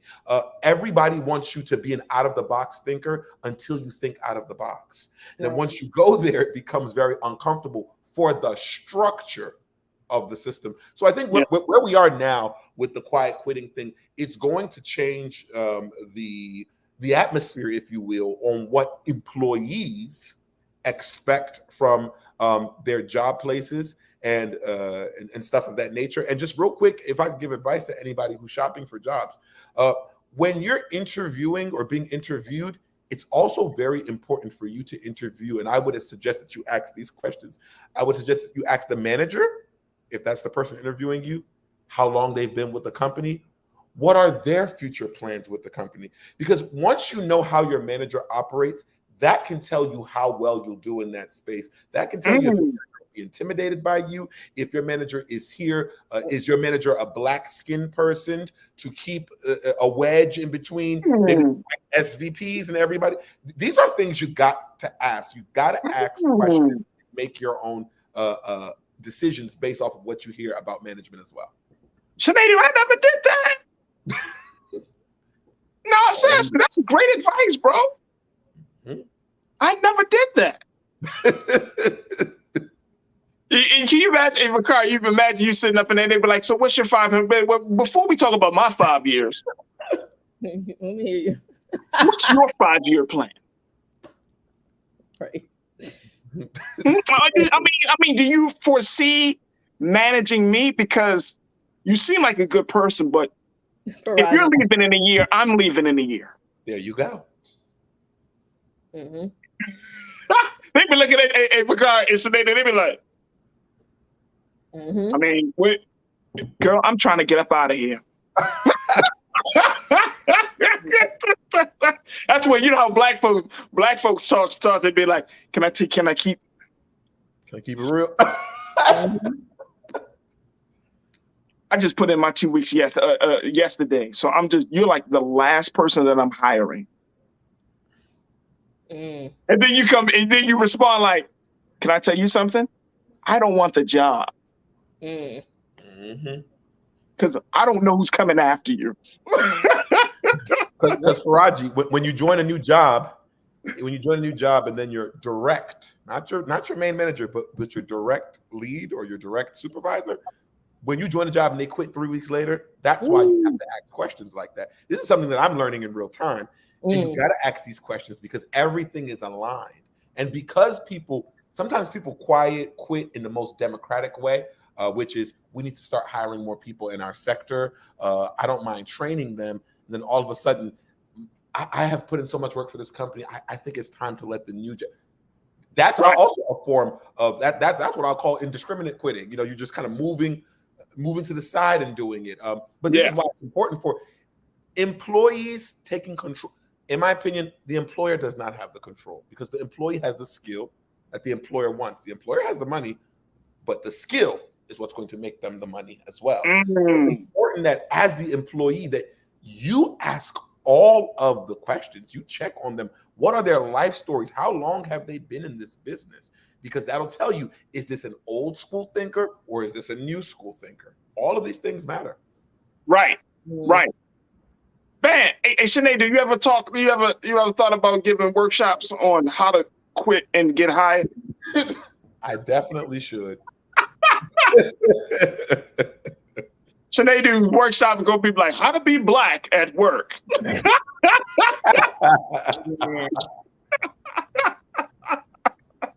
No, that's real talk. But I think as we wrap up this part, I think the big thing is to know your worth before you even go into a space, right?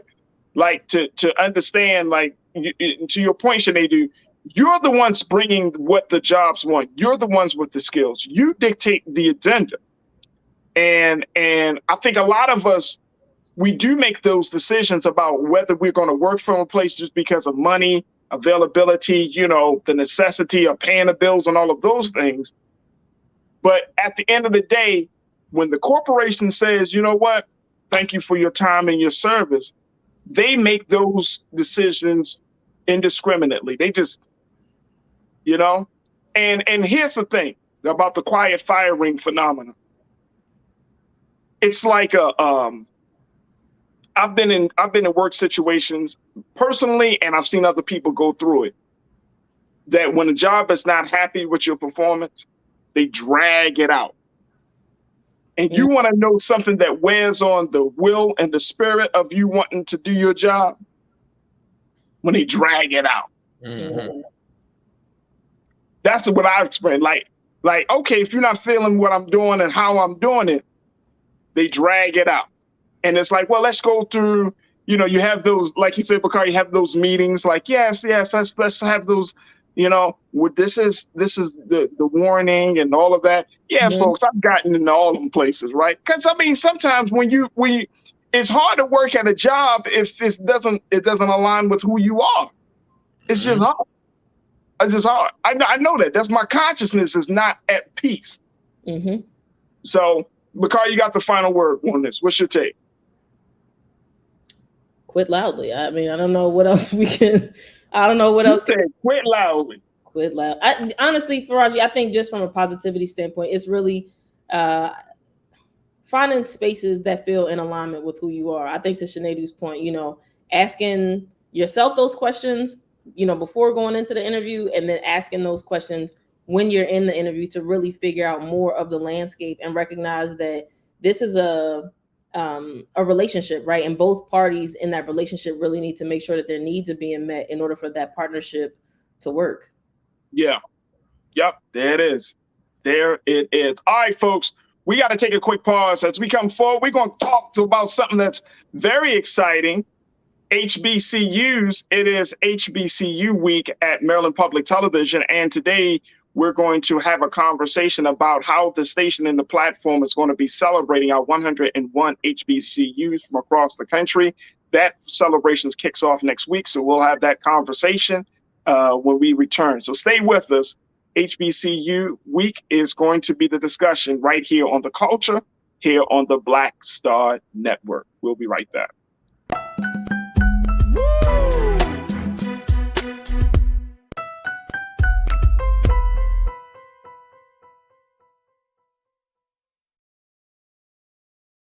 When we invest in ourselves, we all shine. Together, we are Black beyond measure. I'm Deborah Owens, America's Wealth Coach, and my new show, Get Wealthy, focuses on the things that your financial advisor and bank isn't telling you, but you absolutely need to know. So watch Get Wealthy on the Black Star Network.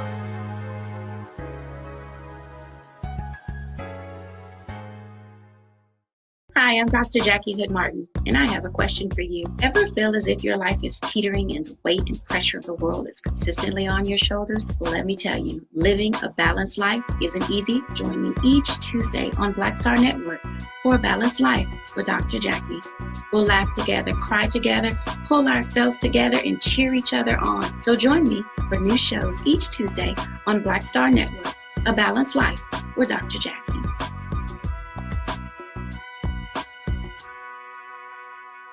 Can you believe the nerve of these Republicans? They only want to block progress for our community. They talk about cutting Medicare and Social Security. They played politics with veterans' health care. They voted against the George Floyd Justice and Policing Act and funding for our HBCUs, and against lowering prescription drug costs for our seniors. These Republicans keep trying hard to stand in the way, but President Biden, Vice President Harris, and Democrats won't let them. They are delivering for us. The Democratic National Committee is responsible for the content of this advertisement. When you talk about blackness and what happens in black culture, we're about covering these things that matter to us, speaking to our issues and concerns. This is a genuine people-powered movement. There's a lot of stuff that we're not getting. You get it, and you spread the word. We wish to plead our own cause. Too long have others spoken for us. We cannot tell our own story if we can't pay for it. This is about covering us. Invest in black-owned media. Your dollars matter. We don't have to keep asking them to cover our stuff. So please support us in what we do, folks. We want to hit 2,000 people, $50 this month, raise $100,000. We're behind 100,000, so we want to hit that. Y'all money makes this possible. Checks and money orders go to P.O. Box 57196, Washington, D.C. 20037-0196. The Cash App is $RM Unfiltered. PayPal is R Martin Unfiltered. Venmo is RM Unfiltered. Zelle is roland@rolandsmartin.com.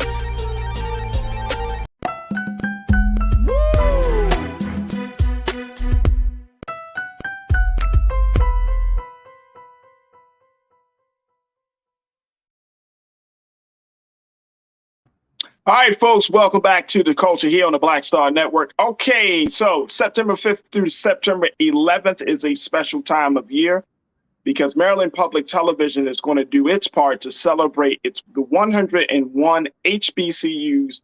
That's the historically Black college and universities in America. So they have a very, very special HBCU week that is going to be aired throughout all of next week, to talk about the great values and contributions and all the goods and feels of being a part of the HBCU community. So today we are happy to be joined by Mr. Travis Mitchell, who serves as the Senior Vice President at MPT, to talk about what we can expect in HBCU week celebration. Travis, thank you so much, sir, for joining us this afternoon.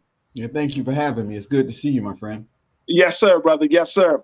First and foremost, talking about the work of MPT, this is Maryland Public Television. The work that you guys continue to do is very similar to what we do here on the Black Star Network, which is, to give people the unadulterated, unfiltered, truth about a lot of different things. But it's interesting that now that we're in a space right now, Travis, where we're seeing that education seems to be the priority in so many ways, especially given the student loan situation.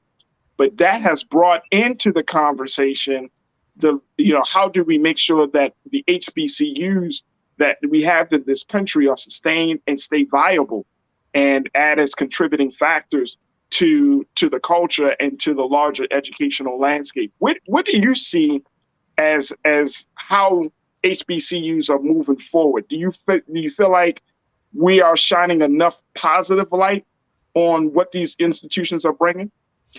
No, I don't, Farajii. I don't think media in general shines the right light on HBCUs. We either talk about the historic significance of HBCUs during the civil rights era, particularly, or we tend to sensationalize in the mainstream media the negative stories that are perpetuated by ignorance and misinformation about HBCUs. So let's put it in the proper context with the numbers. So HBCUs make up less than 10% of American four-year universities, I believe. Yet they graduate 25% of all STEM majors. That's extraordinary when you're only factoring in the fact that there are only 101 HBCUs, and of those, there are only 15 plus HBCUs with engineering schools, as an example. So HBCUs still disproportionately deliver the lion's share of STEM majors and those who are entering into the professions. So, for instance, nursing majors or teachers or lawyers or doctors. And why is that? It's because you have students concentrated in spaces, Black spaces, where they can be who they are without shunning their identity. It's a place for affirmation and confirmation. It doesn't mean that Black students at PWIs aren't successful or don't have support mechanisms in place. It simply means that there is a slice of the larger higher education ecosystem that is disproportionately producing skilled labor. So if America is to remain globally competitive as a nation and seriously wants to take advantage of its competitive advantage, then it would be more serious in investing in and developing the capacity of HBCUs to serve more. Now, there's another myth that is perpetuated by the mainstream media, and that is that HBCUs largely have students that could not get into PWIs. That couldn't be further from the truth. I, for instance, am a HBCU graduate, a proud graduate, as you know, of Morgan State University. I grew up on the campus of Shaw University, the oldest HBCU in the South, and spent some time as my father was a basketball coach at Delaware State University, living on that campus. So HBCUs run through my blood. I have a master's degree from UPenn and a combo program from Wharton and the School of Education. But make no mistake, my grounding came from Morgan. I had scholarships to go to PWIs, and I chose an HBCU experience, not because my SAT or my GPA wasn't good enough, but I chose a place that would develop the raw potential in me to teach me how to ascend to the leadership I was destined to ascend to. Now, again, I'm all for all of our students having choices, but let's not provide a false narrative or counterfactual to the realities of HBCUs. Oh, absolutely. Absolutely. And so I think it's very important that, you know, that NPT uses their platform to put it out there, the importance and the value of HBCUs, because it shapes so many people, and it provides a context on so many different parts of the struggle. And so, for example, you know, when we're talking about student loans, when we're talking about, you know, the political disparity that we're seeing in this country and so many other, you know, pressing issues, you have to look through those issues, especially us. Well, how does this affect Black people? How does this affect the next generation of Black thinkers and Black doers? You know, to ensure that that context stays at the forefront of our thinking when we're making some of those big decisions on policy or programs or looking at institutions in the long run. Now, the thing that MPT is doing, this is your third annual HBCU Week celebration. It's gonna be starting on September the 5th. Yes. On Monday. all the way up to the 11th, 22 hours. What type of programming, Brother Travis, can we expect during those 22 hours?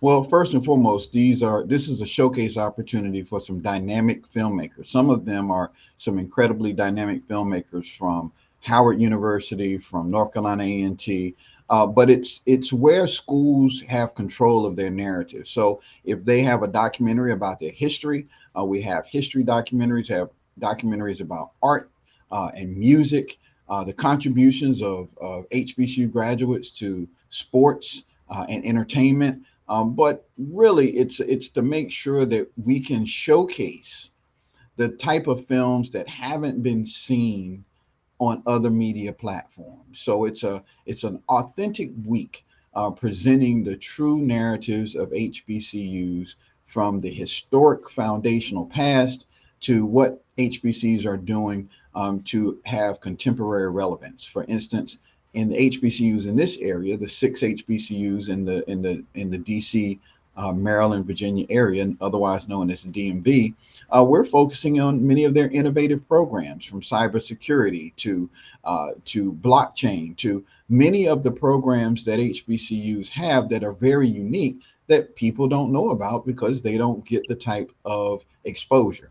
We're also weaving in student voices so you can hear from and see the next generation of leaders that are currently on our HBCU campuses. So we give our viewers a menu of options to really fit their taste palettes. And whether you are into art or history or music, we provide those types of programs on HBCU Week. Now, we also have something that's critically important. It's called Conversations for Change. We taped it a year ago. It was virtual conversation, but we brought it to TV so that people could see a 90-minute special where you have some of the best and brightest leaders within the HBCU ecosystem, from presidents to student government presidents to alumni to business people to legislators, all talking about the HBCU experience and what must happen if we're going to move to the next level of ascendancy for our prosperity. Hey, Brother Travis, I want to get this before we bring back our culture crew members, but Misrespect 90, who's watching us right now on as we're streaming, she posed a great question. She said, how can people watch that live outside of Maryland? That's a great question. So if you go to mpt.org/HBCU,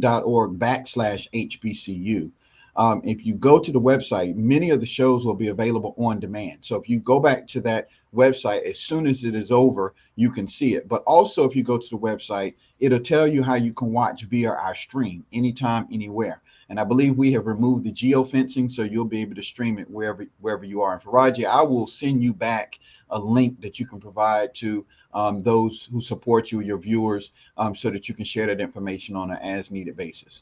That would be awesome. That would be awesome. I want to bring back my culture crew, Bakari Jones, Brother Shanedu Wakorfor. Shanedu, I know that you went to an HBCU. I think you went to the Great Morgan State University, if I'm not mistaken. Say that again. I was having some university. Can you say that again? This is my dude right here. What's up, Shanedu? What's going on, man? What's up, Travis, man? It's good to see you, brother. Good to see you, too. Shanedu. Bakari, I think you and I mean, you know, we're probably honorary, but we didn't necessarily graduate from an HBCU, but it's okay. It's all good. It's all good. I'm wondering, Travis, as we looking at HBCUs, and we had this conversation earlier this week, so I'm happy that you on here, you bring your personal and professional expertise on this. David Banner, who is an activist and an artist, he made the statement earlier this week saying that Black people or Black students, their only option for higher learning and higher institutions should be HBCUs. What's your take on that? Well, I respect David Banner. I mean, I got a chance to meet him. A good friend of ours, Lavelle Moten at North Carolina Central, kind of connected us, and I think he's brilliant. I just respectfully disagree. And as much as I'm an advocate for HBCUs, I'm also an advocate for student choice. And I think students have to choose the universities that best suit them. And I think we can do both at the same time. We can pursue choice and diversity of options. And we can also protect our HBCUs to make sure that they remain a very viable route for students who choose to go there. And again, I went to an HBCU undergrad and I chose another path for graduate school, but it doesn't mean that HBCU graduate schools aren't the best. So the reality is, if we're going to play chess, not checkers, we've got to be able to be nimble and adaptable. And the most important thing is we need to protect our people and make sure that they have options to pursue higher education no matter where they go. Yeah, absolutely. Absolutely. I'm all for student choice as well, Travis. So, I had to respectfully disagree with David on that one. I want to bring up another part of this because as also as during this celebration, Travis, that this is part of a statewide networks of standing against racism, fostering unity through dialogue initiative. Talk to us a little bit about this initiative and what is the standing against racism? Where is that coming from? And what is that we need to be aware of? Well, one of the things that we did in the post George Floyd era is we decided as a leadership, and I give our CEO credit. He said, well, let's not react, let's respond, right? And I thought that one of the ways to respond is let's take something that we can do with our platform. If you look at the picture behind me, it's a picture of a film on Maryland Public Television that I think symbolizes the shift that we're trying to make. So Maryland Public Television and public media in general was designed to serve underserved communities, code word for communities of color, but has failed beyond educational programming to really deliver on that promise. And what I believe has to happen, I've been very vocal about this, is that public media stations that are for the people, belong to the people, should be that equalizer where people have access to the public airwaves that their taxpayers, tax dollars pay for, and they should be able to have equal voice and equity. And so every time you turn on a public media station, you should be able to see your community reflected. Now, we have a long way to go at Maryland Public Television, and PBS has a long way to go. So where do we start? And I thought the place to start is the 22 hours that we're presenting is unprecedented. There's no local TV station, no other public media affiliate, no national network, no Black national network that has ever shown 22 hours exclusively about the HBCU experience. So if you think about that, perhaps there are some students that would have opted in to go to an HBCU, but didn't know what HBCUs had to offer. Perhaps there are students who would have gone, but the myths and the misinformation and the misperception discouraged them from going. So when we at Maryland Public Television use this as an example, I think it is an example for the entire public media ecosystem. And I'm working with PBS and the Corporation for Public Broadcasting to make sure that we can bring HBCU Week national with fully participating affiliates across the country so that we can amplify the mission and illuminate the progress and the importance of HBCUs. Bakari, I know that you got to jump off in about 60 seconds or so, but I wanted to give you an opportunity to chime in. As we're talking about celebrate HBCUs, having an opportunity to see the triumphs and the great things that HBCUs are doing on this platform. Talk to us about what do you think of it? Both my parents graduated from Morgan, so it's a pleasure to just be in the space with you, with all of you this afternoon. I think this excites me to see.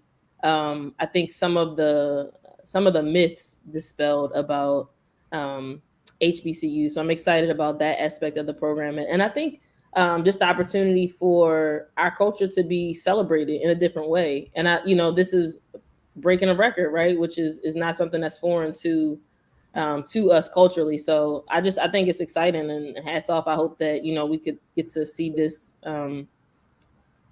this week, continue in the future. Absolutely. Absolutely. Great time to do it. Bakari, I always appreciate you, sis. Thank you so much for being with us here on the culture, and keep being so good for the culture, Bakari. Thank you. Appreciate you. All right, y'all have a good weekend, everybody. All right. Thank you. Absolutely. And I want to keep Sinead, I want to bring you back into this as well. But there was and I'm seeing Jessica, I see you on our chat. Jessica, you talked about would it be nice if all education was faceless, no gender, no color, anonymous. And that would be nice. That really would be nice. But the unfortunate thing is, this is America, and it's not that way. But is that a goal that we need to strive to reach, Travis, when we're talking about getting people to understand the value and the importance of HBCUs?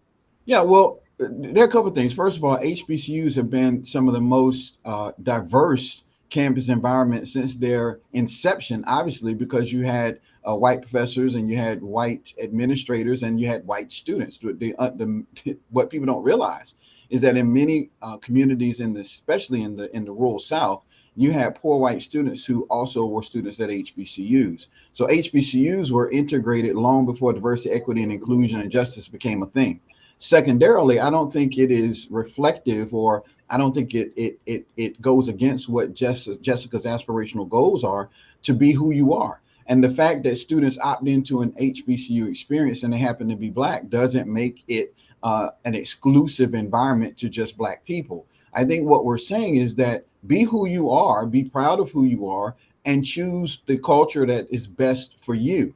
And I think what we need to look at, perhaps, are the models and the examples of how HBCUs have integrated into society, not for integration's sake, but meaning they've integrated into local economies for years. I mean, in Tuskegee, for instance, let's use that as an example. At Tuskegee in Alabama, think about this. In one of the greatest times of lynching in post-Reconstruction was in the founding era of Tuskegee Institute and its rise. And I don't want to get into debate about Du Bois and Washington for the moment, but think about this. In Alabama, where there were more lynching of Black people than anywhere else in the country, maybe Mississippi, Tuskegee, with George Washington Carver, taught rural, uneducated white farmers in the communities in and around Tuskegee how to properly take care of their soil. And so some of the very Klan members listened to the wisdom of Carver and respected Tuskegee for its ability to help them save their livelihoods. Booker T. Washington also had foresight, and Tuskegee made bricks and mattresses that they sold in that local community. So Tuskegee was integrated in the local economy in a way that has been underreported. So the fact is, if you take Tuskegee out of Alabama, Alabama's economy would have collapsed. And so the point that I'm trying to make is, if we understand the impact that HBCUs have had in these smaller markets, these smaller towns, they are driving the economy in those cities. And so then people would have a healthy understanding of the role of HBCUs, not as a nice thing to have, but as a necessary institute for their survival. Sinead, one of the things that, as I'm listening to Travis, that comes to my mind is, why should or do Black students know this? That when they are part of an HBCU, when they are, a part of this coveted community, that they are actually making history. Do you think they know this? And if they don't know this, how do we instill this into them so they can become advocates and ambassadors for the HBCUs, even while they're still going to classes on campus? I'm glad you asked, and unfortunately, a lot of students don't know this, but there's also an opportunity to fix that. And I always tell people about, we can look back at ancient history or recent history, or we could look back at living history. There was just an HBCU equity a lawsuit case in Maryland, for instance. That's history that just recently happened, and it was involving students that graduated from that university within the last 10 years. There's many students who could say, I was a part of this one way or another. And I think in the new way of getting students to understand the importance of yesterday is telling them how today connects to it. How did we get here? How did this lead to this that led to this? And how they're still impacted by it. I think it's an honor to be at an HBCU, and when people go, I think a lot of times people do the what I would call the quick B-roll of the yard and all that good. And that's the cool part as well. But another cool part is understanding that it's bigger than you, and understanding that every step led to you taking that first step. And for those steps to continue, you also have a job to do. And everyone's not going to be an activist, but you can learn, you can teach. And more importantly, it's very important, to your Black colleagues who are at PWI, you can lend a hand to welcome them into their history as well, because you can still have the HBCU spirit without going to an HBCU. An HBCU, yeah. Right.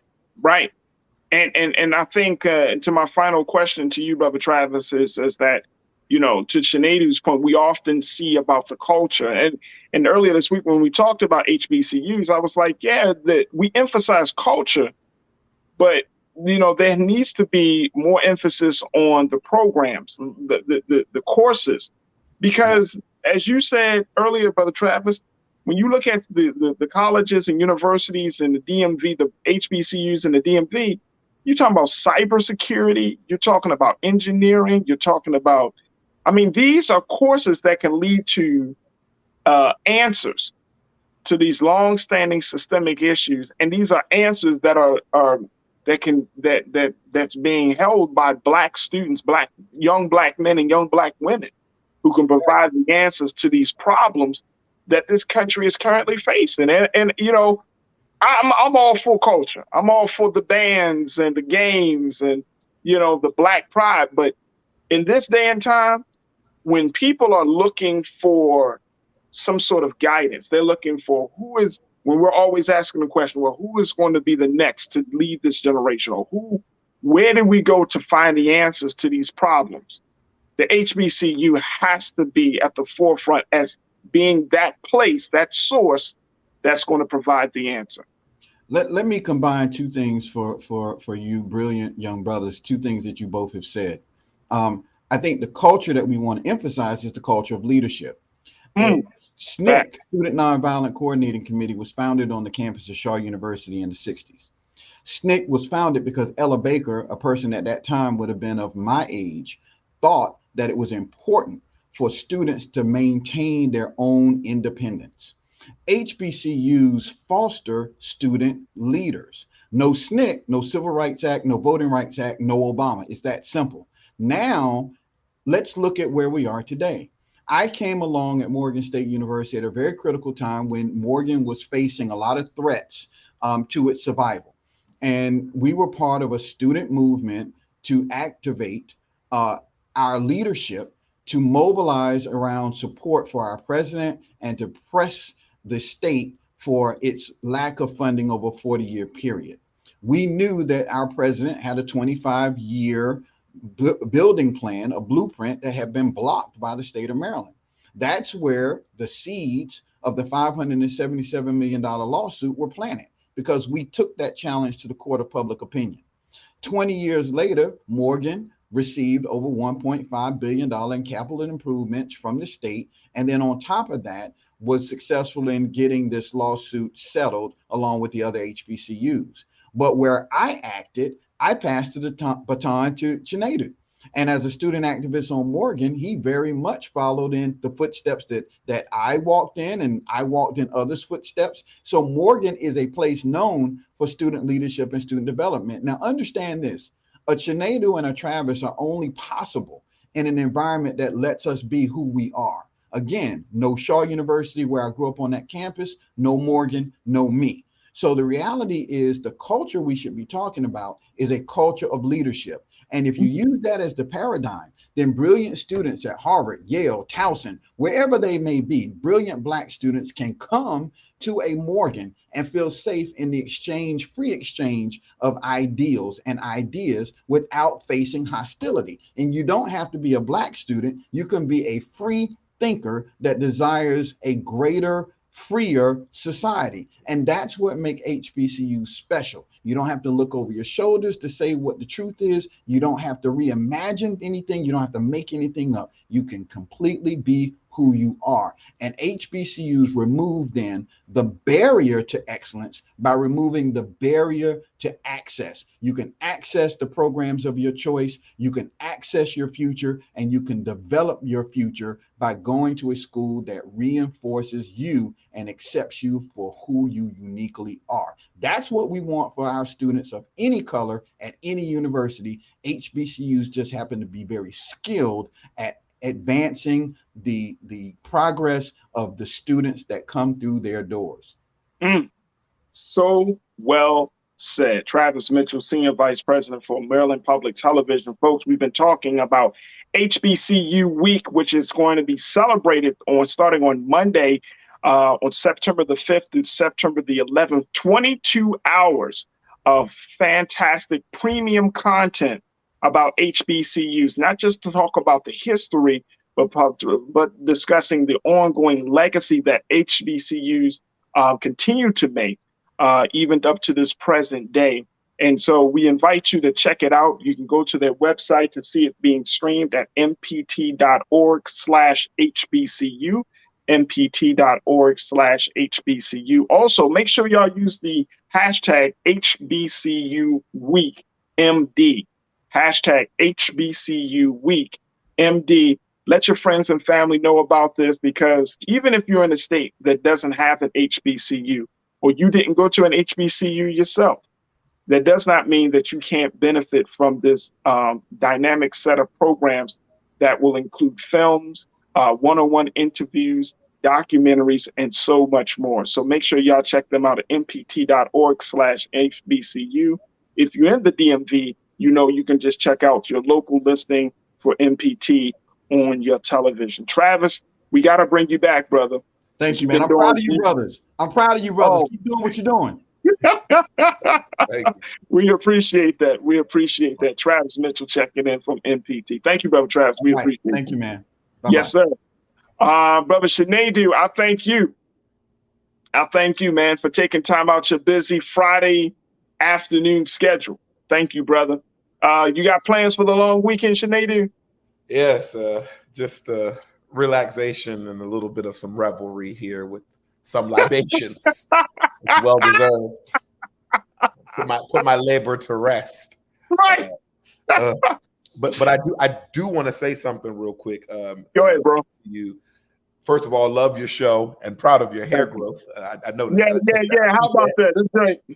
But I think it's very interesting to what Travis said, and I just had to just get a quick little reverb for the folks who are in my age group. Like, it's 3 different generations of Black leadership, Black growth, Black excellence, Black mindset, you, me, and Travis.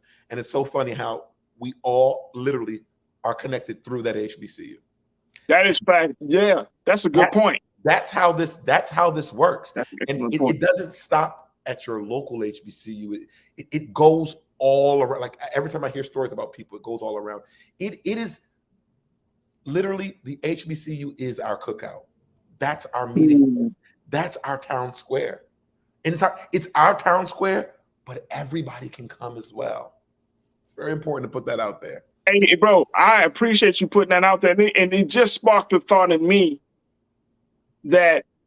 that's why we need to constantly demand that our HBCUs get not just the support, but they create a very high class, first class, state of the art educational experience. When we talk about HBCUs, you know the culture is like, well, if you Black, you shouldn't talk bad about HBCUs. It's not coming out of a space of hatred, but the HBCUs is that you want to see your HBCUs to provide high class, first class, and educational experience for Black students, because one, Black students deserve that, right? Not just because they're spending their money, but because of just simply who they are. They deserve to get high quality education. But then 2, because of the fact that HBCUs represent so much of our brilliance and our excellence. And so we should always want those HBCUs to reflect that, to show the world that, yes, we can bring the cultural side, but then we can also bring the intellectual side, that we can bring some of the most dynamic minds in education, engineering, politics, arts and science and medicine, whatever, law, that we produce giants. And that's what it comes down to. And we give you top quality knowledge that can be used today to solve today's problems. You know what I'm saying? Like, there's not just information and education just for 4 years from now, 10 years down the road. I'm saying you get out of school today, tomorrow you can start to solve the social justice issues and all of the other issues that we have. So that's something that comes to my mind too, bro, that we got to constantly demand that our HBCUs are always operating at its best. It breaks my heart to hear about what happened at FAMU. It breaks my heart to hear about some of the stories that I hear about HBCUs, because at the end of the day, bro, even if you did or you did not, we all benefited from HBCUs. Mm-hmm. You know what I'm saying? It breaks my heart, man, when Black folks just don't take, because of a one bad educational experience, it leaves this stain, or it leaves this bad taste in our mouths that, oh, HBCUs or Black schools or schools that are operated by Black people, it's not good. That's heartbreaking. That's heartbreaking, bro.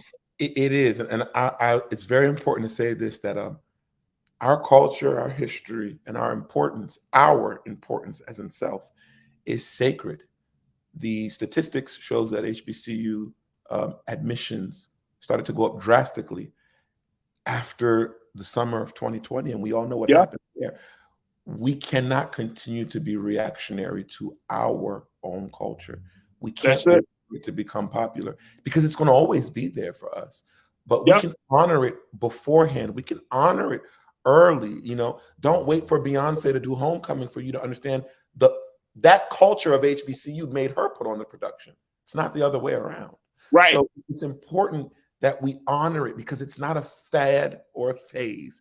It's going to be forever lasting. And it's very, very important that we continue to talk about it, because the HBCU is not going anywhere, and it has so much further to go with you and I. Absolutely. My brother Sinedu, a core for diversity, equity, and inclusion specialist. Always happy to have him on the show. A dynamic voice who adds so much to these conversations. Sinedu, I hope and pray you have a safe weekend, brother. But God willing, we'll reconnect with you next week. Absolutely. Appreciate you. Absolutely. All right, folks. That's going to do it for us on this side. It is Friday. It's a long weekend. So that means that on Monday, we will not have a live show, but definitely still tune in if you missed some past shows of the culture here on the Black Star Network. But on Tuesday, God willing, we'll be back with a live show. And, Tuesday we have Iman and Lise. And, we'll start to integrate some new voices, God willing, next week. So just make sure that you mark it on your calendar. Monday, we're going to take a break just because of the holiday. But Tuesday, we'll be back live. But that does not mean that you need to stop your support.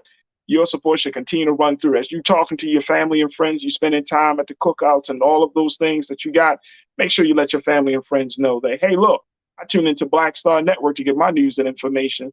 They're always talking about something. I check out the culture. I check out the pivot. I check out a balanced life, man. I'm learning about how I can bring some balance to my life. I'm learning about how I can do some things better, make some big decisions. You know what I mean? Or I'm always tuned into RMU, because they talk about they have the conversations and talk about the things that you won't see in any other media space. So that's why we want you to continue to support us here at Black Star Network. Go to our website today at blackstarnetwork.com. Support us financially. Continue to share the content that we put out. Big shout out to Keenan and to the production crew, the control room here, because they continue to work even when we aren't working. They make sure that the streams continue to happen. I see the culture streaming. I might be up at night and I get a notification like 1 a.m, culture streaming live, and people are tuning in. And I'm like, yo, that's what's good right there. So Keenan got the system working. So big shout out to Keenan. Big shout out to my production crew. to Joel and Shannon, to Ariel, to all of my culture crew members that have come on this week, and to our very, very special guest. Big shout out to the control room.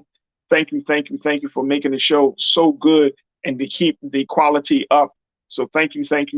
And of course, big shout out to each and every one of you who join us on our online culture crew. Make sure y'all follow me on social media at The Real Farajii. You can follow me. You see right there on IG. I'm on Twitter. I'm on Facebook. I would love to connect with you. And guess what? I follow back. I actually follow back, folks. I see you. I see so many of you. Y'all like, what? Yep, I actually follow back. So make sure y'all check me out on all social media platforms. All right, that's going to do it for me. I thank each and every one of you. Stay tuned at the 6 o'clock Eastern Standard Time. It's Roland Martin Unfiltered. But as always, never be afraid to challenge what's wrong. Stand for what's right while being yourself in the process. God willing, we'll talk on Tuesday for another exciting edition of The Culture right here on the Black Star Network. Have a great, safe weekend, family, and we will look forward to reconnecting on Tuesday here on Black Star Network. Peace.